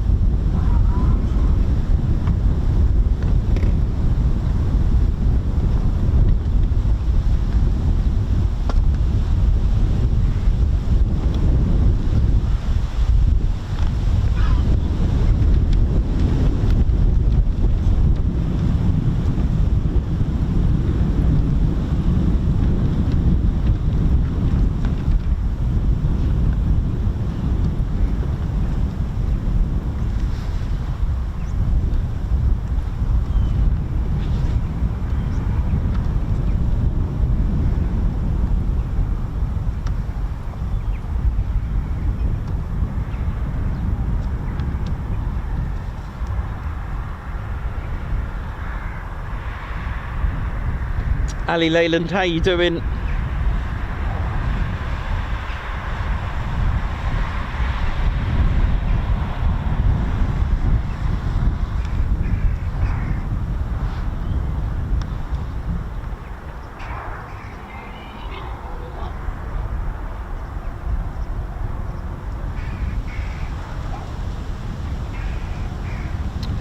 Oh well, Dr. Soda, yes. So I've not heard of that, but if it's what I'm thinking, I think I said this to you before.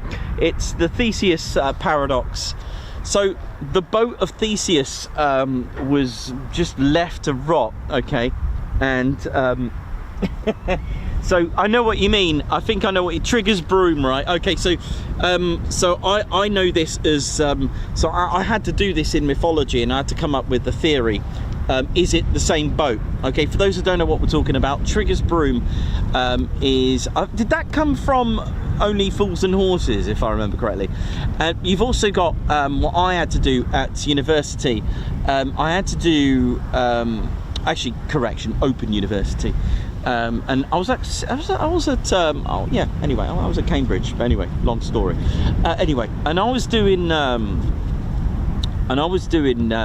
story about Theseus, right?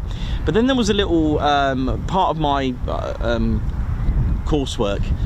One of the questions was, is it the same boat? Now, Theseus's boat, basically, it was. It's basically the idea being is if you were to replace the propellers and stick new propellers to a point where Theseus's boat was completely smashed up and decaying, and someone started to build it, all right, and someone actually started to replace it. Now here's the thing, the boat was decaying, okay, so someone, imagine this Mosquito completely decayed, someone replaced all the parts, so the stabilizer needed replacing, the engines, and all the rotten parts were put on a beach, right? This is how the Theseus story goes, okay? So so you got to imagine a boat, it was completely wrecked, and someone decided to build it, all right, and replace it and make it nice and new, okay? Now, the idea goes, all these bits were just left on the beach while a carpenter got it all nice, and the boat was back again. Theseus's boat was back again. Now, here we go. Is it the same boat? But I've got another thing for you. Here's another twist. So is that the same boat? So what they're saying is that the Havilland Mosquito has the Havilland 88 at Shuttleworth, all the parts have been replaced. Now here's a cool thing that I added a little extra to it. All right, so I mean apparently that they say that all the parts, like literally every single bit, right? Is it the same? Now I went into a little bit of detail with it. Okay, so from an insurance point of view, because I kind of modern day flipped this round, from an insurance point of view, I said yes, it is. Now here's the cool thing. You know, all the parts that I said were put on the beach, all the rotten parts, someone actually decided to put it all together and made a replica. Well, no, wait, it's not a replica, is it? Someone actually built back the original boat. Now which one's the original? Dun, dun, dun. So that's the thing. And bear in mind that the one that was put together, the one that was being fixed had, so basically a little bit was done at a time, a little bit. It wasn't done in one go. So some of these new parts were actually sailed with the old parts, all right? So it wasn't just a whole let's get rid of it all together. So the boat was slowly fixed, slowly repaired and replaced all the parts. So some of the new parts actually sailed with the old parts. So that's the cool thing. So I said, well, from an insurance point of view, that is Theseus's boat. But then after all the bits that were thrown, someone actually built that boat out of all the wreckage. So now which one is Theseus's boat? It's a tricky one. It's a tricky one. So imagine someone in the background was keeping all the spare parts of the de Havilland 88, the Grosvenor House at Shuttleworth, that Dr. Soda was saying, and say they built that, then which one's the original?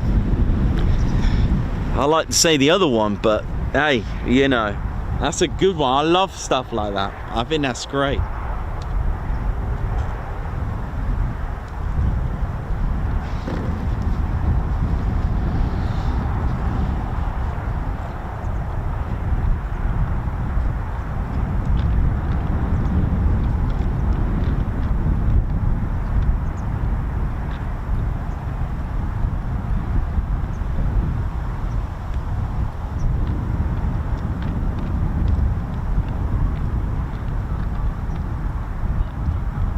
Gary, you legend, thank you very much, man.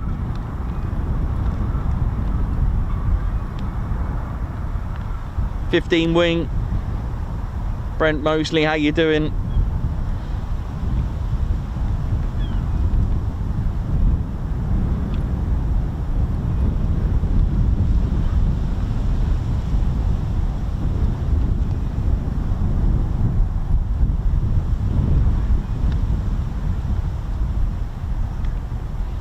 Wow, thanks a lot, Gary. Let me get Ted there now.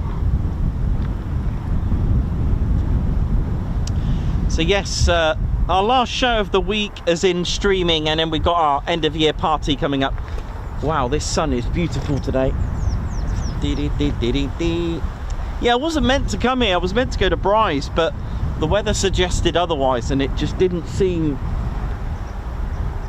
a smart idea to do a longer round trip than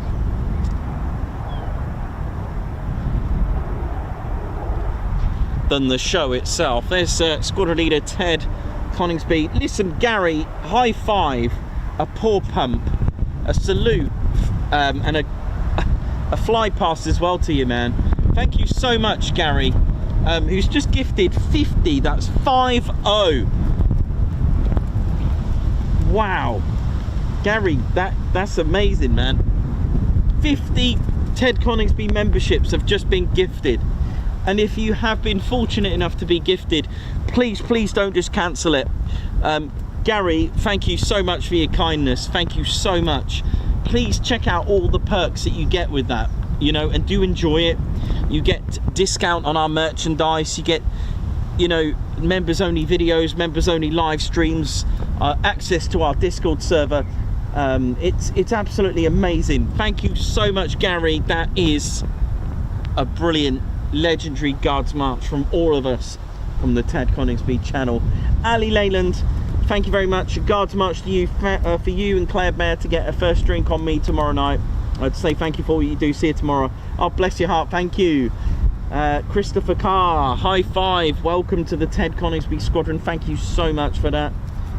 Brian Acosta as well. Thank you so much for the super chat. Doncaster Lass, thank you for the super chat. Happy birthday to my niece.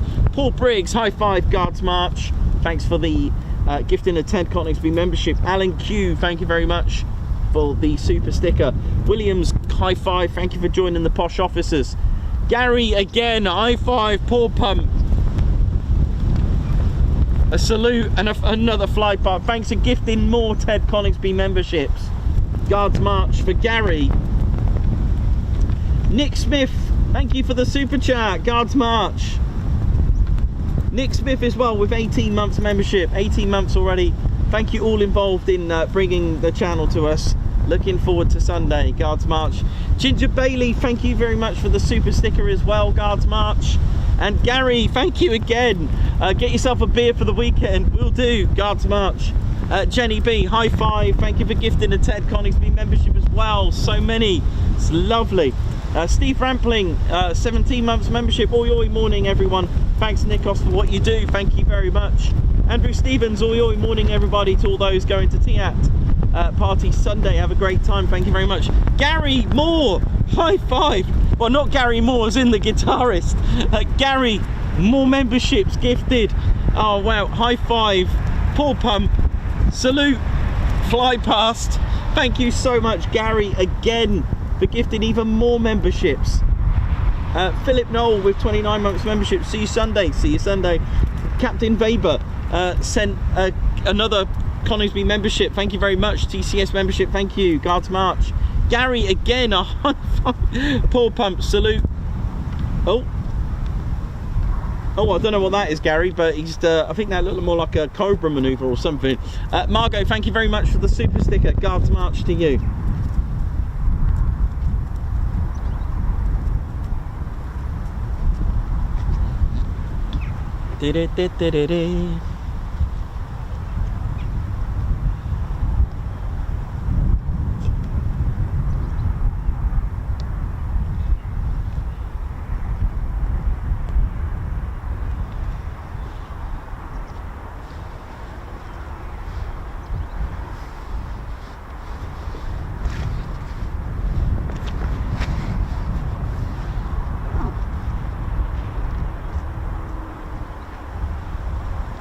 Tell you what, oh gosh, that's got teal. Oh no, my book has been ruined. Oh no, book down, book down. Uh-oh, oh no, my wonderful aircraft book has just been covered in tea. Oh no, I'm gonna have to sort that out. Oh, I'll have to buy another one. Well, I guess books can be replaced. Oh, I've got a book down now. It's covered in tea. I'm gonna have to buy one now. Oh no. 1 second, sorry everyone. My book's been covered in tea. I don't know how that happened. I must have knocked it over. Is it bad? Oh no. It was him. Oh well, I'll order another one.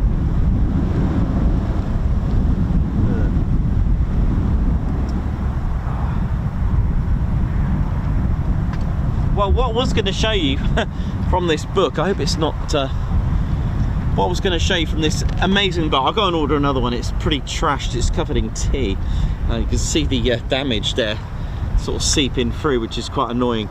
It's a wonderful book, by the way, recommended. One that I use for the show. What I was going to show you was the evolution of roundels. If you remember in some of my shows, I don't know if I can find one on here, but I do have one in my Royal Air Force book.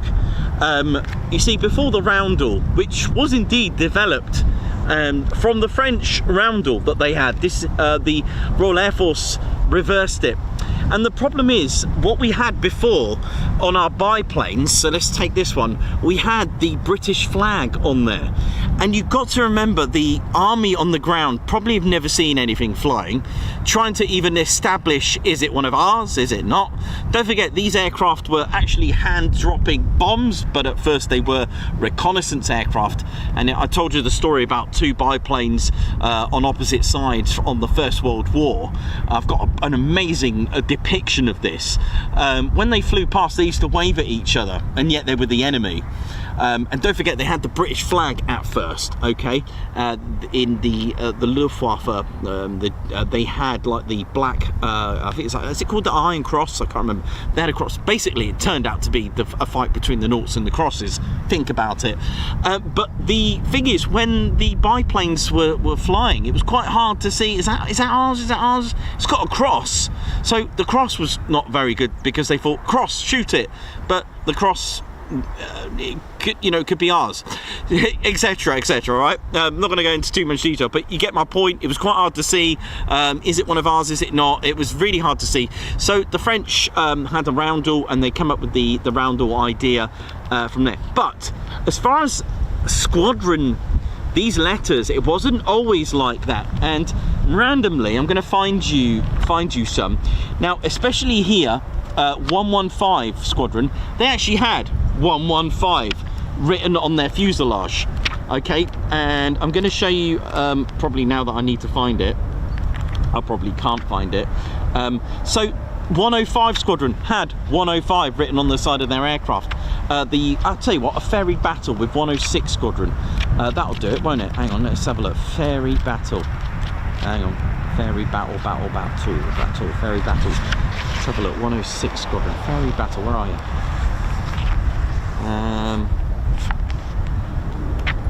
There you go, there you go. So I don't know if you can see that. Guess the squadron. Well, it's 106. Do you know what I mean? They actually had the squadron numbers written on them. Now they got rid of that idea. Let's have a look. Let's have a look if I can find any more before we. Vickers Wellington. Let's have a look. Wellington. There's the Warwick.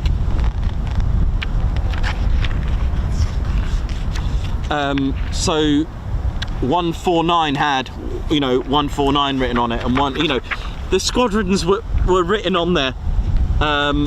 So yeah, it's quite amazing. Look at that, guess the squadron, really quickly. Yep, you got it, 76. So this was just before the start of the Second World War, and they got rid of that system for security reasons, because you won't find it on the Lancaster. That system was scrapped, and the idea was that if an enemy reconnaissance aircraft can actually locate the squadron, find out what they do, what they operate, and where they operate from. So as a security issue, they got rid of that, and they ended up coming up with a random 2-letter system, and that's why the United States Army Air Force developed this using a tail code system for their bombers. They had different shapes, and that was dedicated to the 8th Air Force. Also, fighter wings and fighter groups also had particular colours, but they did adopt the 2-letter system for the squadron. So it was quite interesting, that. So it was quite really interesting. Woo!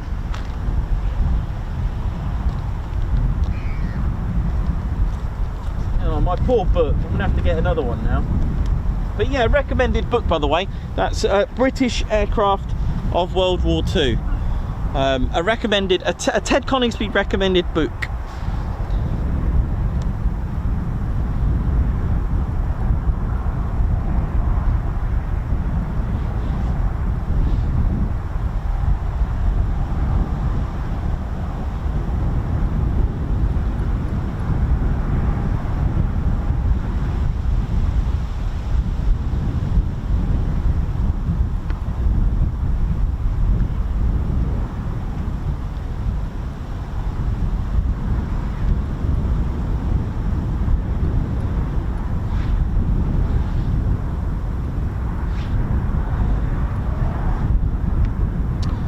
Yeah, totally disagree there. Books, you can't beat the smell, you can't beat the human element, that human creation, love it.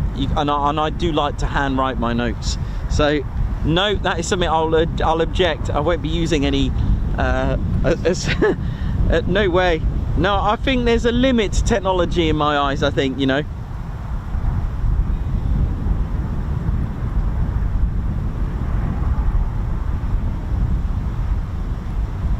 Thanks a lot, Gary. You take care and have a fantastic weekend, man.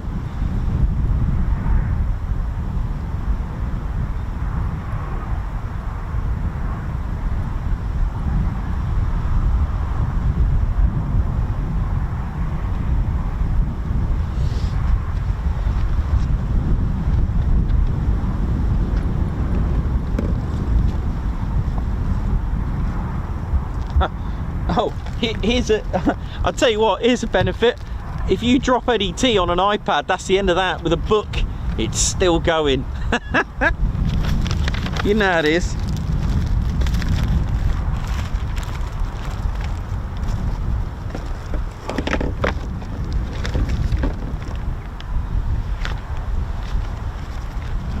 Let's see what else I got in here. I'll tell you what, I've got some random notes here. What's going on here? What have I drawn here? Mind you, you've all seen my notes. That's the way you do it. Nah, tell you what, man. Tell you what, don't ever forget how to read and write. You know, technology's going to get to a point. I'm always worried about that, but hey.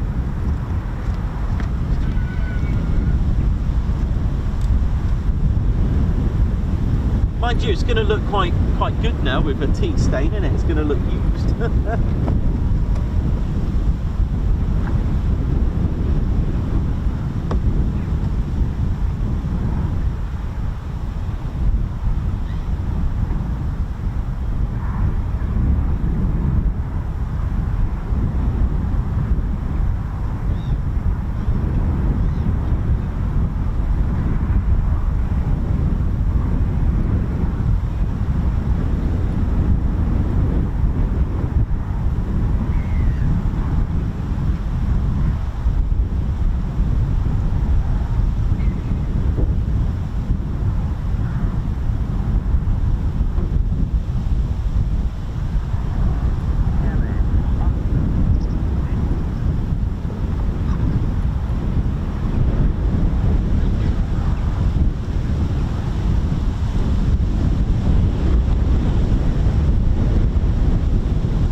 just having a bit of scrap.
far, far, far. Wingy here, yes.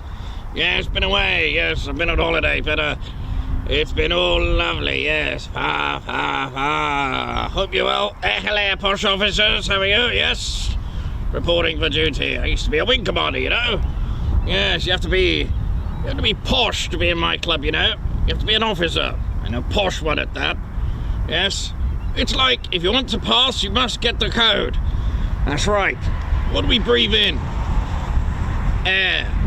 That's right. And what normally grows on people's heads? That's right. Hair. And where do lions live together? Yes, they live in a lair. Say those three magic words together and it's impossible not to sound posh, yes.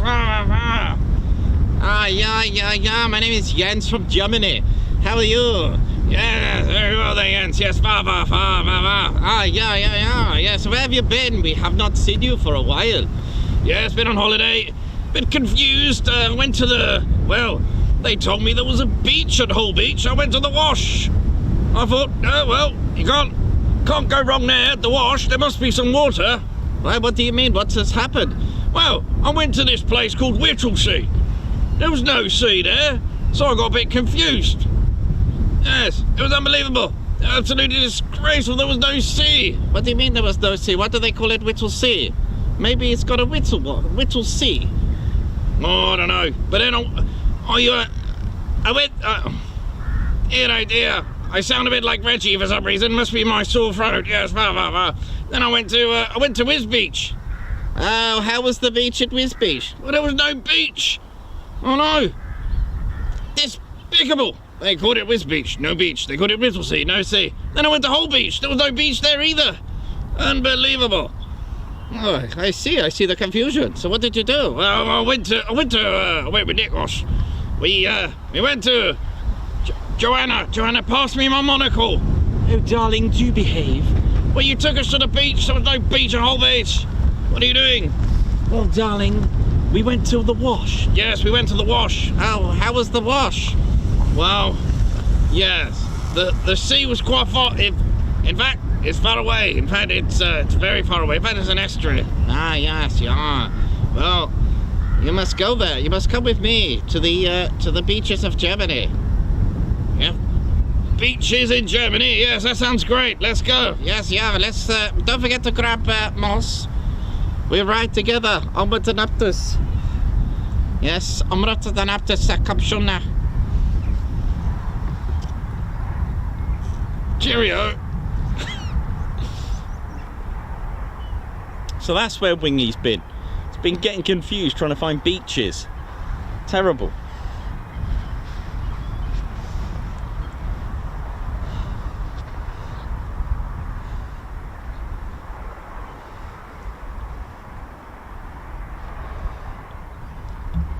I think Wingy turned into Reggie there a little bit.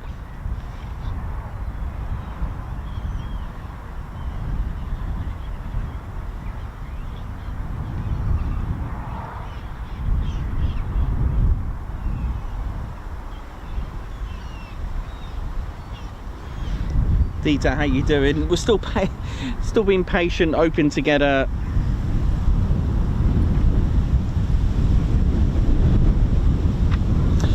just hoping to see these canopies, and you never know. Stay for a little bit.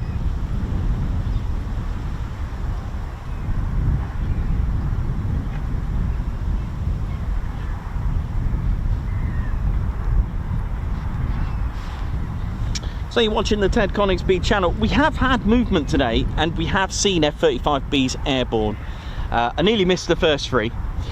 They did almost like a fly past over on the overhead, and they came from this direction actually, and then they turned around and went on initial using 2-3, and they broke formation and did a slow rolling shipborne style landing. It was kind of cool.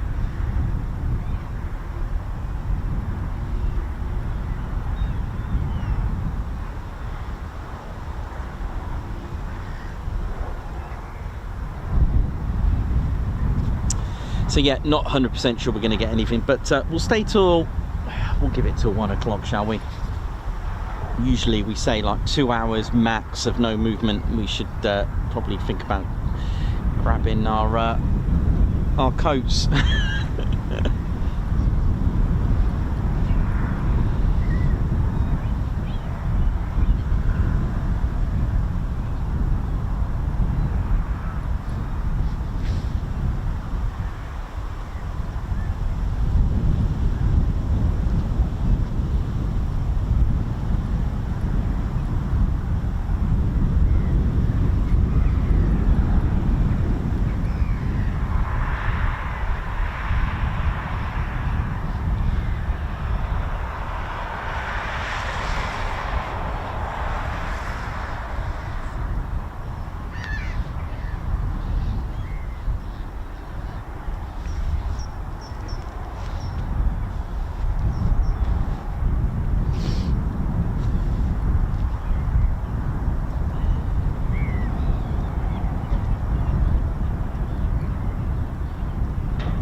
So it looks like Wingy and Yens are off to the beaches of Germany.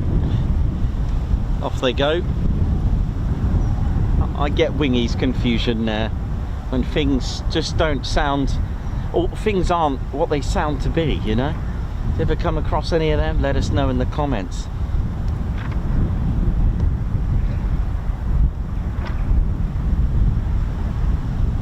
Tell you what, when you start going in like Market Deeping area, there's a lot of gates, like Deeping Gate, or you know, this River Gate, Priest Gate, Peterborough area, everything, lots of gate. Cowgate, Priest Gate, River Gate. In a small area is what I mean. Deeping Gate, got lots of it, loads of gates. No idea why. Must be some old, maybe Saxon English, I don't know, maybe something like that, maybe like Berry, you know, that kind of thing. Maybe it's, you know, such as Thorpe, words like Thorpe, maybe they mean something, maybe gate means something. I always had this impression that maybe it's a gate of trying to control the water. There's a lot of water in the fens, you know, the drainage system that was brought in, maybe, no idea. Here, there you go.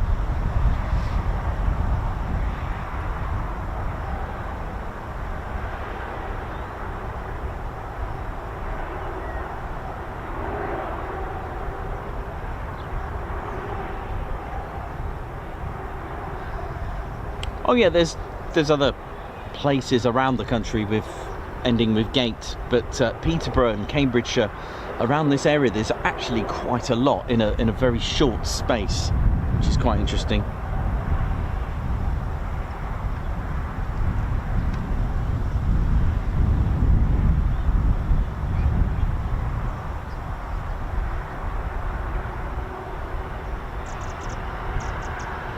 There you go, see?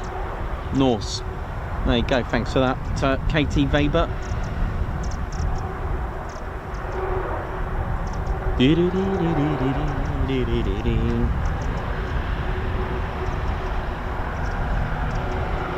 Well, the weather is actually better now than what I thought it was going to be. It was looking disastrous, which was one of the reasons. But then again, I suppose the other factor is that we've got a big day to set up from tomorrow, so it's probably just as well I'm not that far from home, so that's probably worked out for the better. We'll give it, I don't know, we'll give it another maybe until 12:30 if there's no other movement. What do you reckon?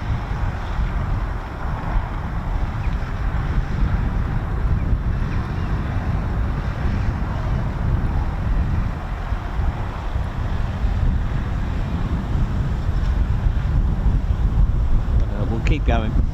Also got a, you know, got some substantial history as well of the base as well that we can talk about. I'll tell you what I'll do. I'm going to have one more nice hot cup of tea, and then I'll get on with some history, because you know what happens when I talk history. You get aircraft.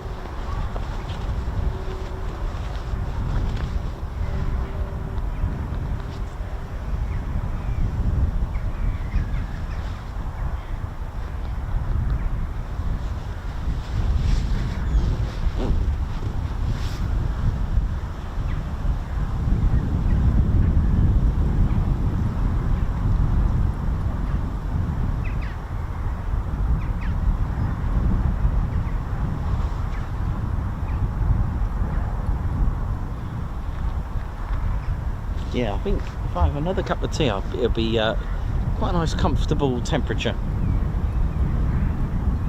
See, we had 2 canopies up, but obviously I don't know what that was all about, and then they went down, obviously, as you can see on the screen. But there we go, that's plane spotted. But at least we've seen F-35B, so at least we've seen them.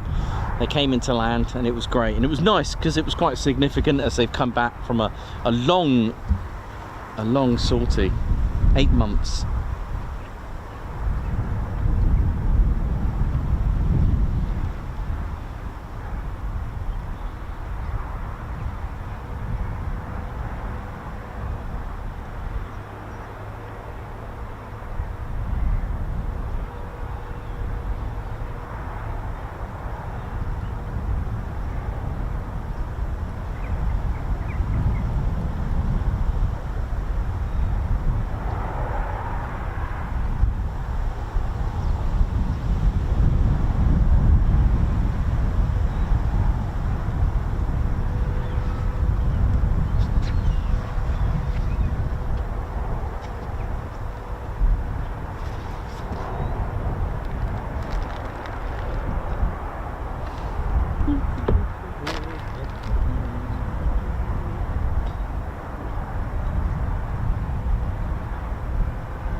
You alright, mate? How you doing? Alright? Yeah, you? Yeah, good, thanks. Good to meet you. Yeah, you too.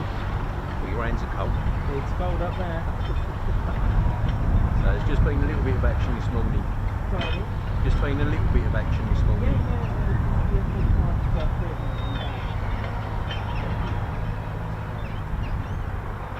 Yeah. And then the two, sorry, the captain. Oh, right. They took that one. They took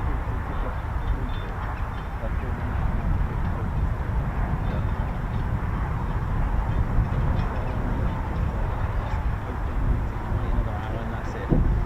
Yeah, obviously we've just got you. Last seeing you doors this morning, wondering what's good. Got you on the channel, Marham. Oh, that's alright. yeah. Hour and a half. Yeah. Drove up.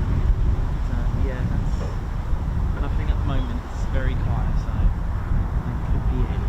Oh, right. Oh, that'd be right then.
let's talk a bit of history, I think, and then might have to think about calling it a day.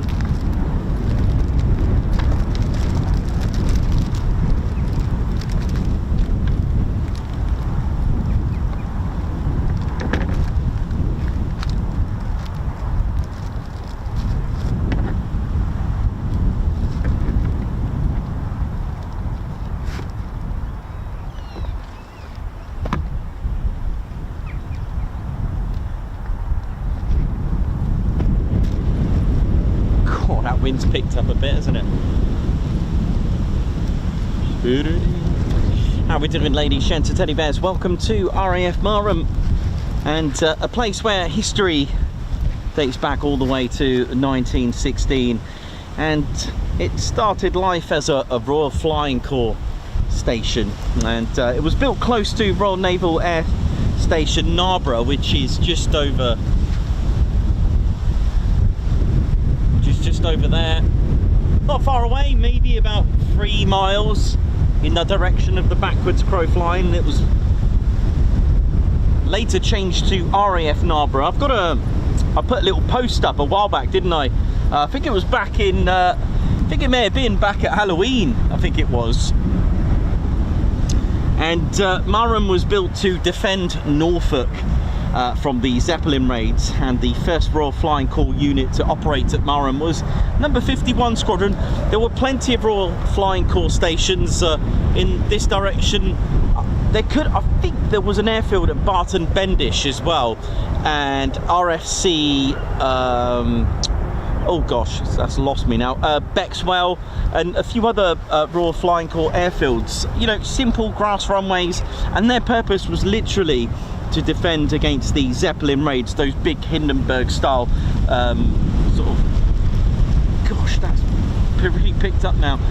And aircraft such as the Royal Aircraft Factory FE2B were flown, a biplane night fighter bomber.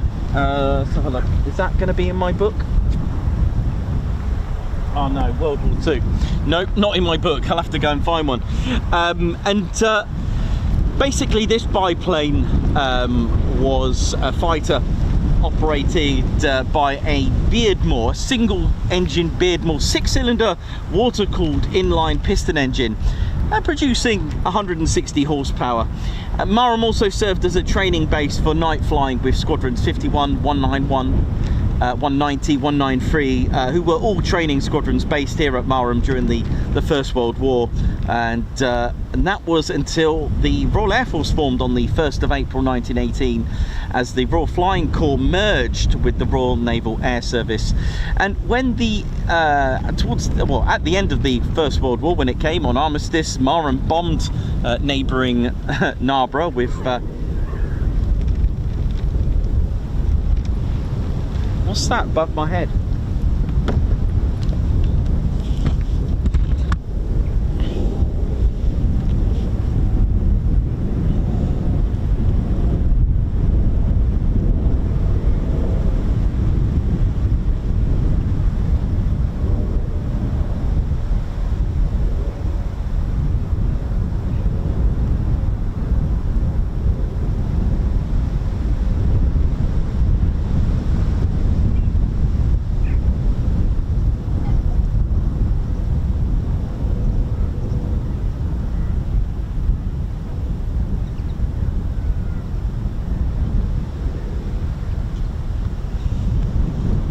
Cool, the Voyager Vespina. It's alright, isn't it? Nice to see that just there. Oh my word, it's quite tragic out here. So yes, Marham bombed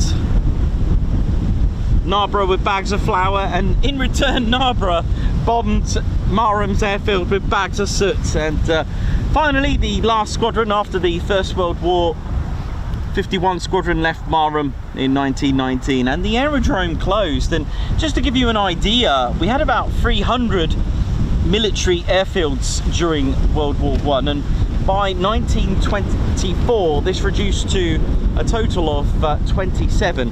However, things weren't looking right, and after the First World War things weren't really settling down, and there had to be consideration into the thoughts of possibilities of rearmament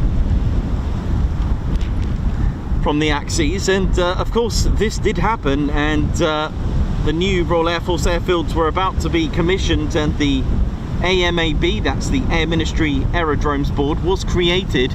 And in 1935 the Royal Air Force's pre-war expansion scheme commenced, and the first set of the expansion program included Waddington, Feltwell and Marham.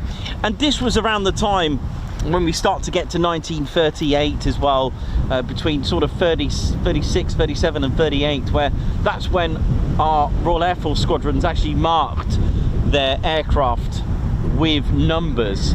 And you've got to remember, when Hitler got into power in 33, he made Goring the Air Chief Marshal of which was going to be the Luftwaffe.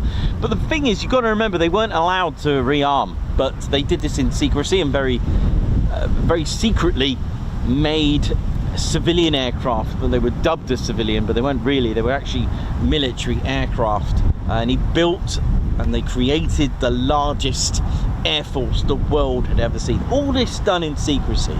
Things weren't looking right, and you know, the expansion program had to commence.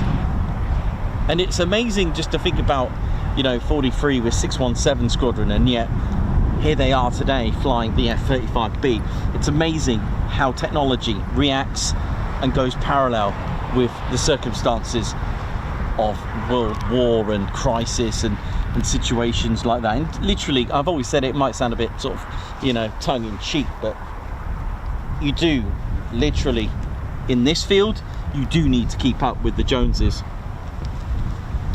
So 1935, the pre-war expansion program commenced, and many airfields, like I said, Upper Hayford as well, Feltwell, Waddington, and 38 Squadron, who were operating the Handley Page Hayford at Mildenhall, arrived here as the first residents of Marham with their Fairey Hendon bombers, and the B flight of 38 Squadron reformed into 115 Squadron with Handley Page Harrows. And this is what they had at RAF Feltwell, the Harrow. This was really the age of starting to get upgraded engines and getting them more into the 1,000 horsepower category. Should you have a look at Handley Page Harrow in my book? Look at this.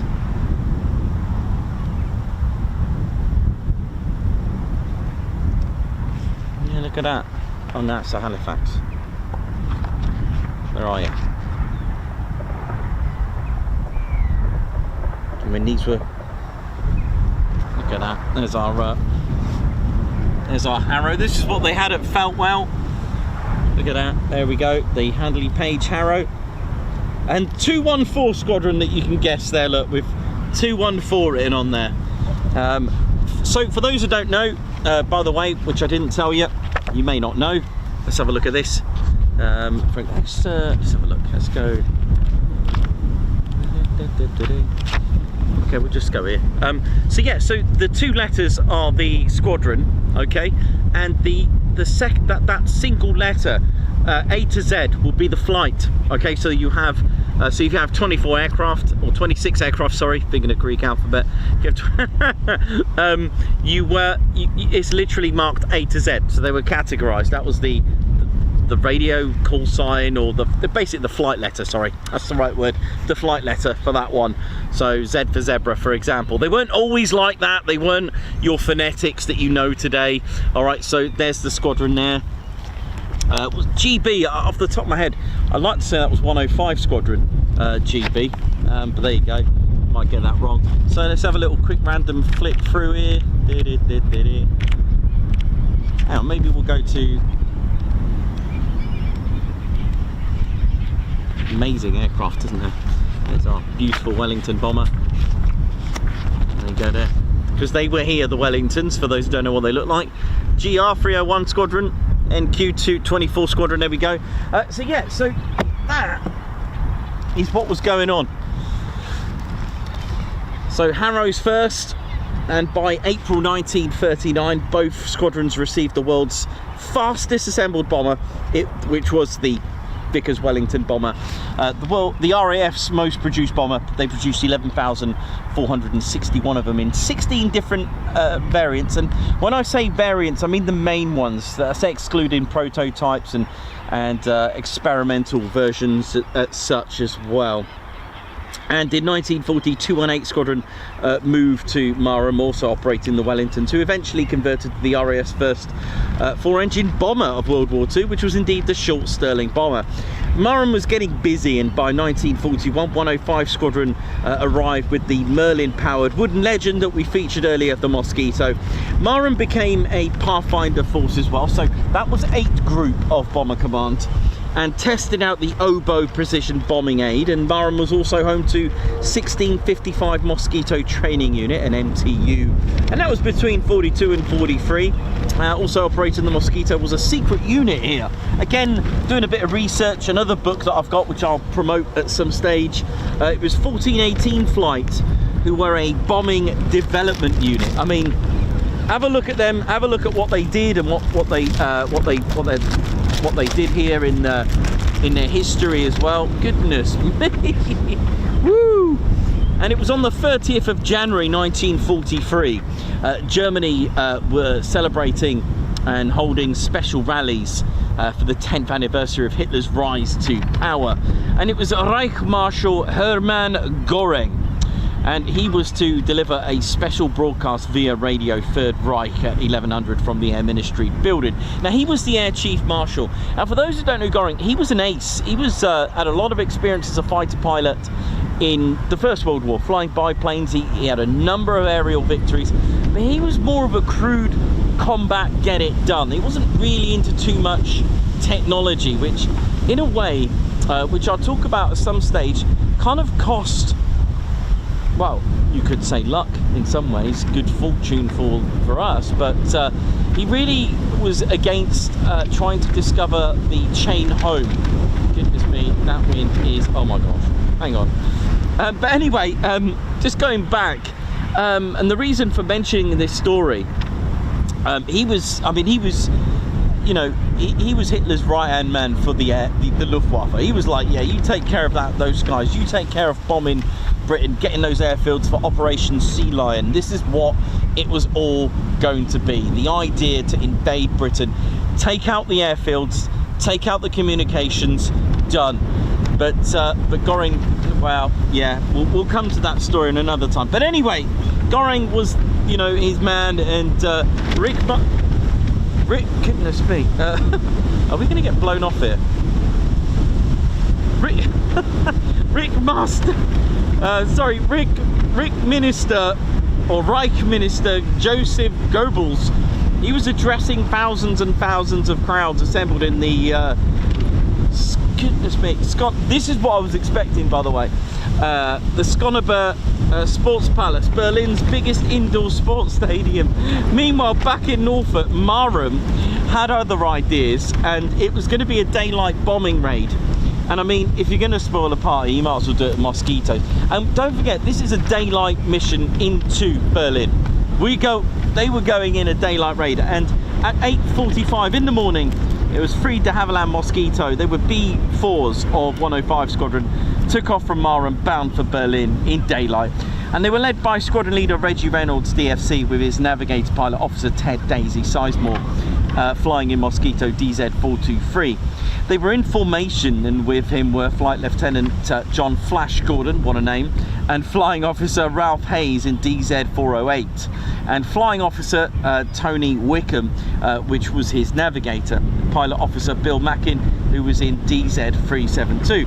The three Mosquitoes flew at wave-top height across the North Sea before climbing to 25,000 feet in and out of clouds, and they met no opposition as they approached Berlin. So they were going on this mission just to really be, literally to be a pain. That was it. It was called they called these nuisance raids, and 3 of these going in for a nuisance raid. I mean they picked a beautiful aircraft to do it, and literally the 3 Mosquitoes flew low. And the Germans in World War II had trouble locating these on radar because of the wood, and especially they could, but it took a while because of the low radar cross-section. I don't know how much they knew about radar cross-section then, but certainly having wood was a good side. But what they did, they flew low level, and before they flew right across the North Sea before climbing to 25,000 feet in and out of clouds. They met no opposition. As they approached Berlin, they emerged into clear skies and descending to low level for the run into the target, which was the Halster Rundfunks, headquarters of the German state broadcasting company. Now, despite having flown some 500 miles in difficult weather, they were exactly on time as Göring began to speak. Air raid warning sounded in Berlin. Anti-aircraft fire began to blast away, and the sound of the Merlin engines exploding 500-pound bombs could be heard, and the broadcast engineers had to shut it down. Don't forget, this was Göring's moment of fame. This was his time to shine, and they ruined it. They bombed everything. And the thing is, though, the broadcast engineers shut it down, and the transmission and listeners were instead treated to scratchy recordings of classical music for over an hour, probably Mozart, but before an apparently furious Göring was able to return to the microphone. Now, the bombing was inaccurate, but that was the point. You know, it was inaccurate, it did little damage, but the effect was exactly what had been hoped for. All 3 Mosquitoes returned safely to Marham. And at 13:25 in the afternoon, just before 105 Squadron crews returned, 3 more Mosquitoes, this time of 139 Jamaica Squadron, took off from Marham, followed a similar route to Berlin, reporting through some filthy weather. And sadly, on the way back, they did lose one of their Mosquitoes, with the 2 sadly losing their lives. But they did the same effect. They got over to Berlin, and Goebbels was about to, you know, have his moment, but this time they actually just let it go in the background. So the broadcast was not exactly flawless. It was, you know, the broadcast went ahead, even though the broadcasting station was been pounded.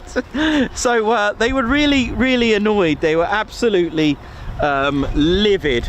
And it was, you know, so when Goebbels stepped up to the lectern, you know, in the Stuneberg Sport Palace rally, the Mosquitoes arrived over Berlin. This was 139, and this time the defences, though, were on full alert, and they sent up a great, you know, fierce anti-aircraft fire. And the radio broadcasting engineer stayed with Goebbels, who delivered an address is punctuated by the faint sounds of bomb blasts everywhere and roaring Merlin engines. It was a mess for them, and it completely ruined the party. And the you know, they were ready for them, but when the Mosquitoes raced away, it was DZ367, it was hit by flak and crash, and killing both the crew, squadron leader Donald Darling, DFC, and flying officer Bill Wright. And in the Mosquito where they crashed, today they sit side by side and rest side by side at Berlin 1939 to 1945 Commonwealth War Cemetery within the city limits. But they got back, the other 2, they got back safely. For those that probably heard me say about Jamaica Squadron, looks like they're towing these away, I don't know. For those, just a quick one about the 139. Now, 139 Squadron, as they were known, first of all, were nearly obliterated with their aircraft. They had Bristol Blenheims, and they nearly lost. I mean, I think there was one sortie, 12 went, only 3 came back, and 139 were nearly completely destroyed to pieces. I mean, we're talking about a whole squadron.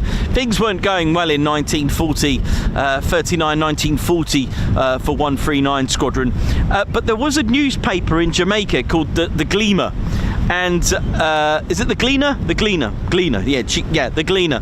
And they actually, this newspaper company actually raised money for 139 Squadron, and amazingly, they actually funded the Blenheims through funding it through a newspaper, which is why they, so that they would never be forgotten for their kindness and their gratitude.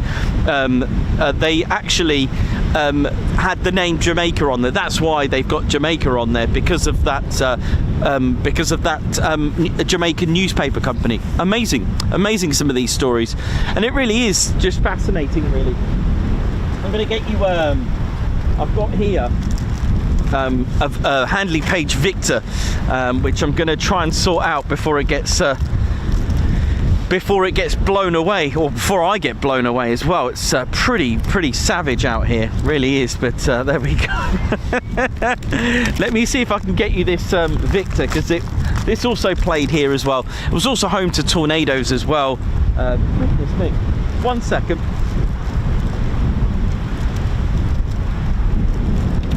Oh my word, this is... I think I'm going to end up losing my... losing the Victor here at this rate.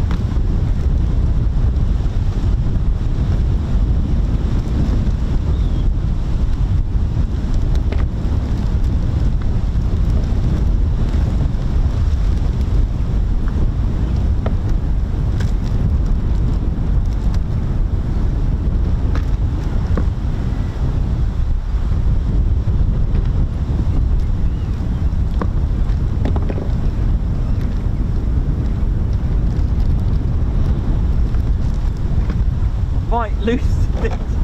Oh my word. We'll try our best. Hang on a minute. I think the box, once I take the Victor out, I think it's gonna go.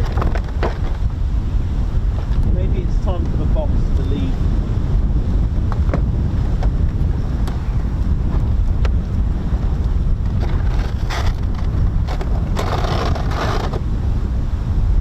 I'll see if I can do it. It's really is really completely changed. Whew. So anyway, that was Marham's amazing story. Goodness me.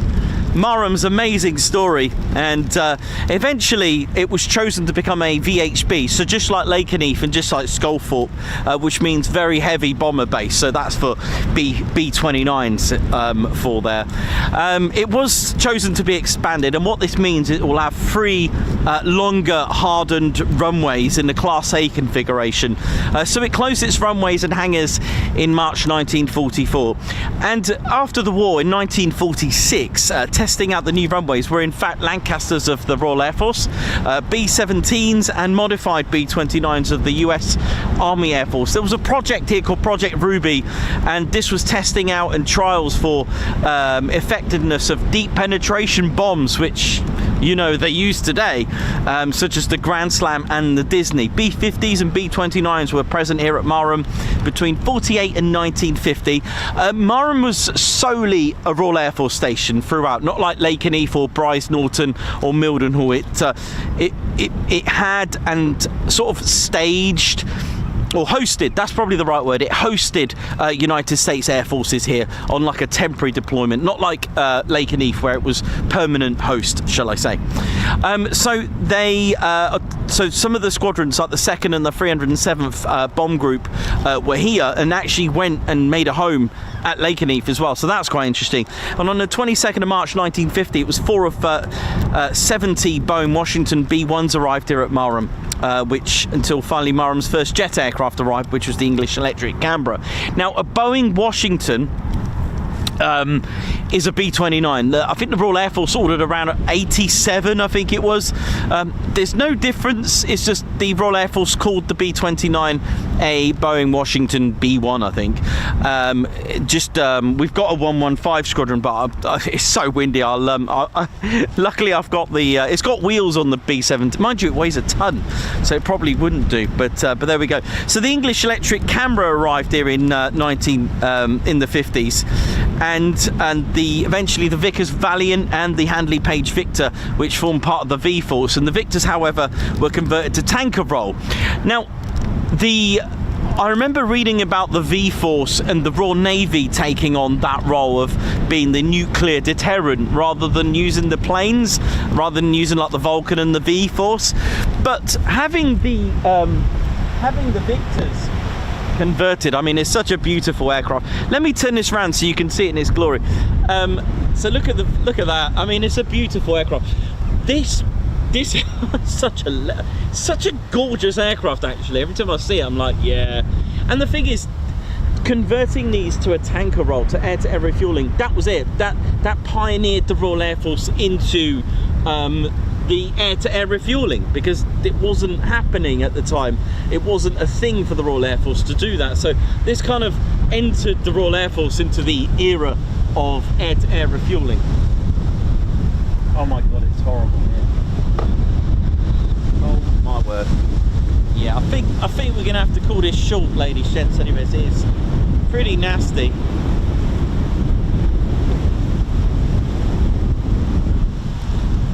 Let me just hang on for dear life. Oh man.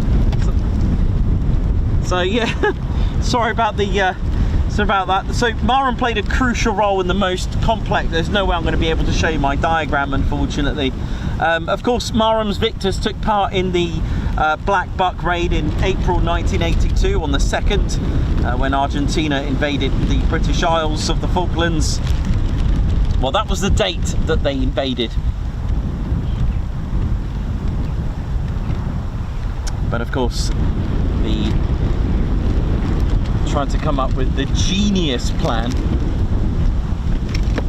of using 13 victors to get a Vulcan all the way to the Falkland Islands, and a lot of the men didn't know where that was. Some thought it was islands of Scotland. It's a long way down in the South Atlantic.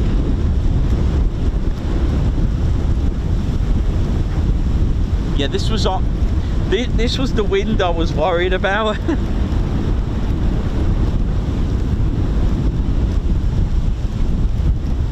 So the actual first Black Buck raid was successful, and that was on the 30th of April.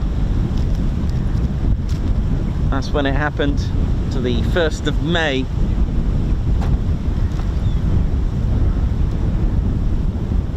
And it was that Victor that I showed you that actually took part in the first Black Buck mission. Unfortunately, this weather is getting the better of me. Hope you're all good, ladies, gents, teddy bears, and still there. Oh, bless you. Laser Tech 02.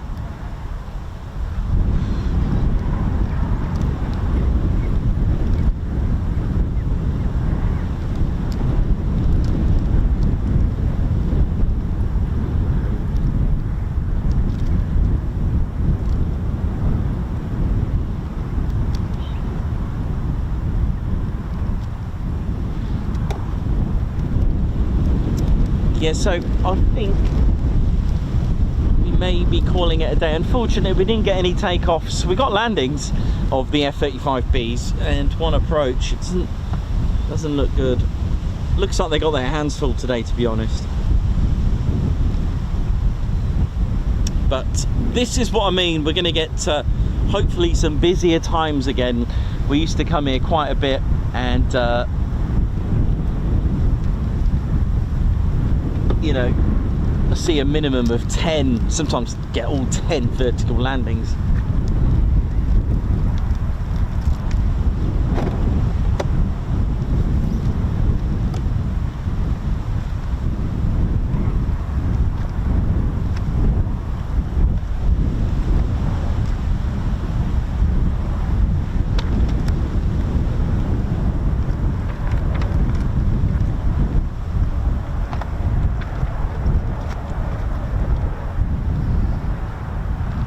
I don't know, I'll quickly show you the Black Buck raid. I'll do my best. There we go. Oh gosh, this is a bit crazy. Here we go. This is what it looks like. I know they had a red, white and blue flight. They called them in sections. The 13th Victor, oh gosh, here comes the wind now. I'll make this quick. But you can see the stages. So it's trying to get one Vulcan on a Black Buck raid to bomb Port Stanley, and on the return. So you've got 2, 4, 6, 8, 10. A set of 10 in one flight of Victors, okay, and then 2 Victors on, let's say, I can't remember, I think it might have even been red flight, I don't know. And the point here is this Victor would refuel this Victor. Let's go over here, let's keep it simple, all right? These little almost like targets, that's a refuel, and then this arrow is to say that this Victor is gone. So you're left with this one that gets refueled by that one. So now we're on this stage, we had 2 Victors, now I've only got the one. And what it does, this Victor is to meet the Vulcan that just bombed Port Stanley. And this is refuel number 6 for the Vulcan, all right? If we go over here, all right, let's go into white flight. Let's just call it white flight. I'm gonna try and find out exactly what they were called, but white flight, here we go. So this Victor of the 10 is going along here, refuels the Vulcan for the first time, but carries on. And if we keep track of this Vulcan, this Victor goes over here to get refueled by this one and then goes home. So this Victor's carrying on. So we start with 10 Victors over here, then 6, then 3, then 2. But if we go back a little bit, let's stick with this Victor here that refueled that Vulcan and it carries on. Has another refuel here by this Victor, which then goes away. The Vulcan's carrying on for a 3rd refuel by this Victor, which was that one there in that first section, but that Victor goes home. These 2 Victors refuel each other, all right? So what happens is one of them refuels each other, one carries on, meets up for the 5th refuel for the Vulcan and goes. But back here, look at this. It refuels, comes back, refuels the other one and then goes.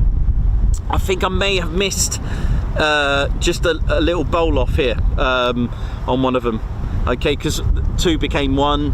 And then, so problems encountered on one of the Black Buck raids. The refueling probe snapped on one of the Victors, so they had to swap. The one that was going to carry on to refuel the Vulcan, they had to swap roles. Wasn't a problem, they just dealt with it. But you can see the complexity of this, isn't it? Amazing. And that was Waddington's Vulcans and RAF Marham's Victors that took part in the Black Buck raid. And bear in mind, the Vulcan was about to be retired, so there was bits all over the place. It was ready for retirement. You know, things were in need of, you know, bit of TLC. And some of the stories that you read about the Vulcan, to get it, that, you know, with a, you know, there was a part of the refueling probe was actually used as an ashtray. They used a £5 calculator from a market, second-hand shop, I think, even to put this ingenious plan together. And that was one raid. And of course, there was more than one Black Buck raid. There were a total of 7 raids. There was Black Buck 1 to 7. At home, I think one of my models, I've got Black Buck 6, which actually had some rockets, I'd like to say, on it. Or yeah, pretty sure it was an anti-aircraft. The target was an anti-aircraft radar, hence the. But that had a broken refueling probe on that Vulcan, which had to, I think it went diverted to Brazil, and there's a whole palaver about this particular Black Buck 6. So if you want to look into more about it.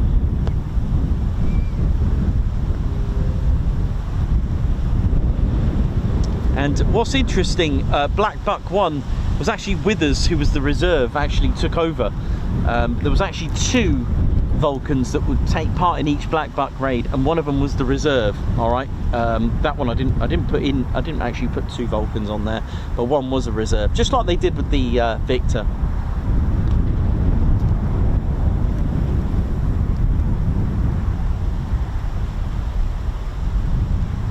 I mean, we do have a canopy up there, but I can't see that going. It might be something that they're just doing a bit of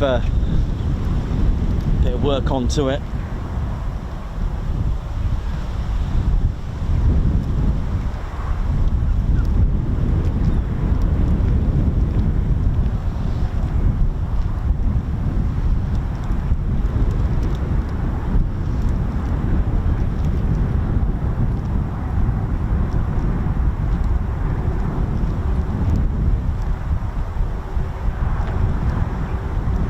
thanks. Yeah, missiles. Yeah, thank you.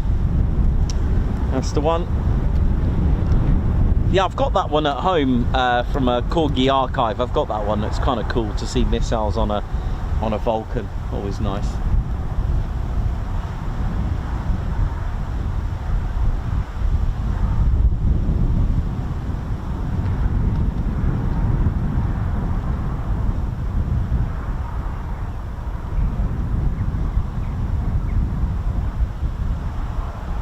So I think we're going to call that a day. I think it looks like they're just doing some little bits of work to finish up the day. I think we're all good.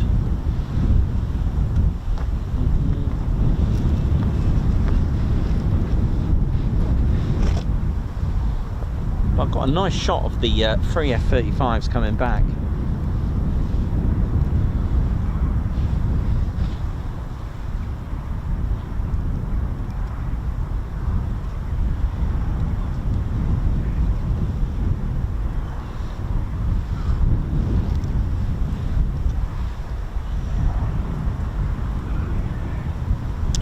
Well, there's Teddy.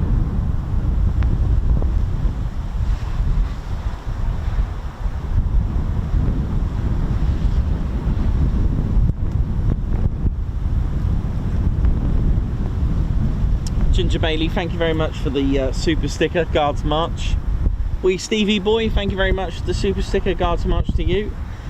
And another super chat from Wee Stevie Boy, thank you very much as well. Laser Tech 02, thank you so much for that. High five, poor pump. Salute for that. Thank you very much. Guards March. Thank you for that super chat there. Sven Gert, high five. Welcome, Guards March. Welcome to the Ted Coningsby Squadron. Gary, thank you very much for the super chat as well. Guards March.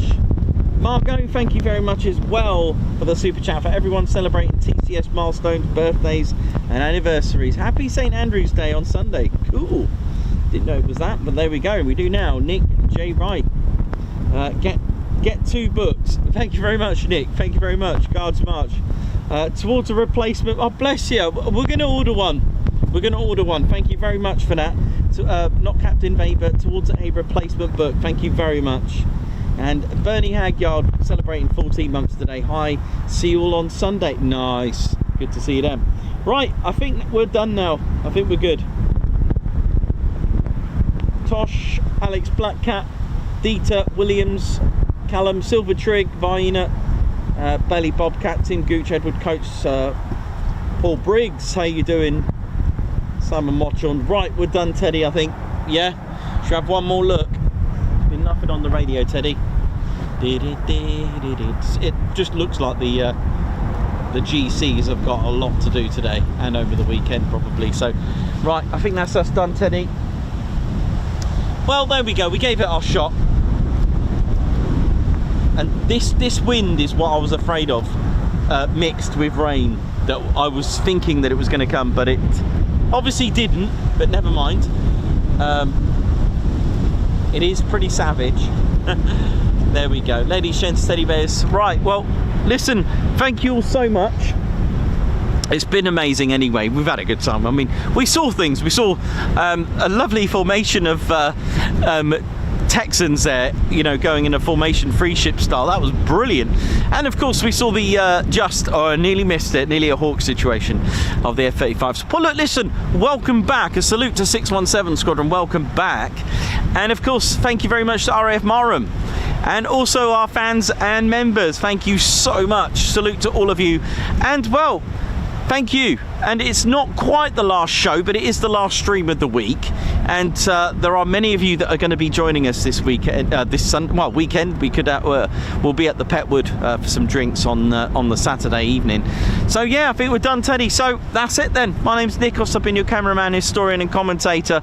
This is our squadron leader, Ted Coningsby. You've been watching the Ted Coningsby channel live here at RAF Marham. So for the last time of the week, unless you're coming on Sunday, it is see you soon. Wish you well. See you, everyone, and have a great weekend. Oh yeah.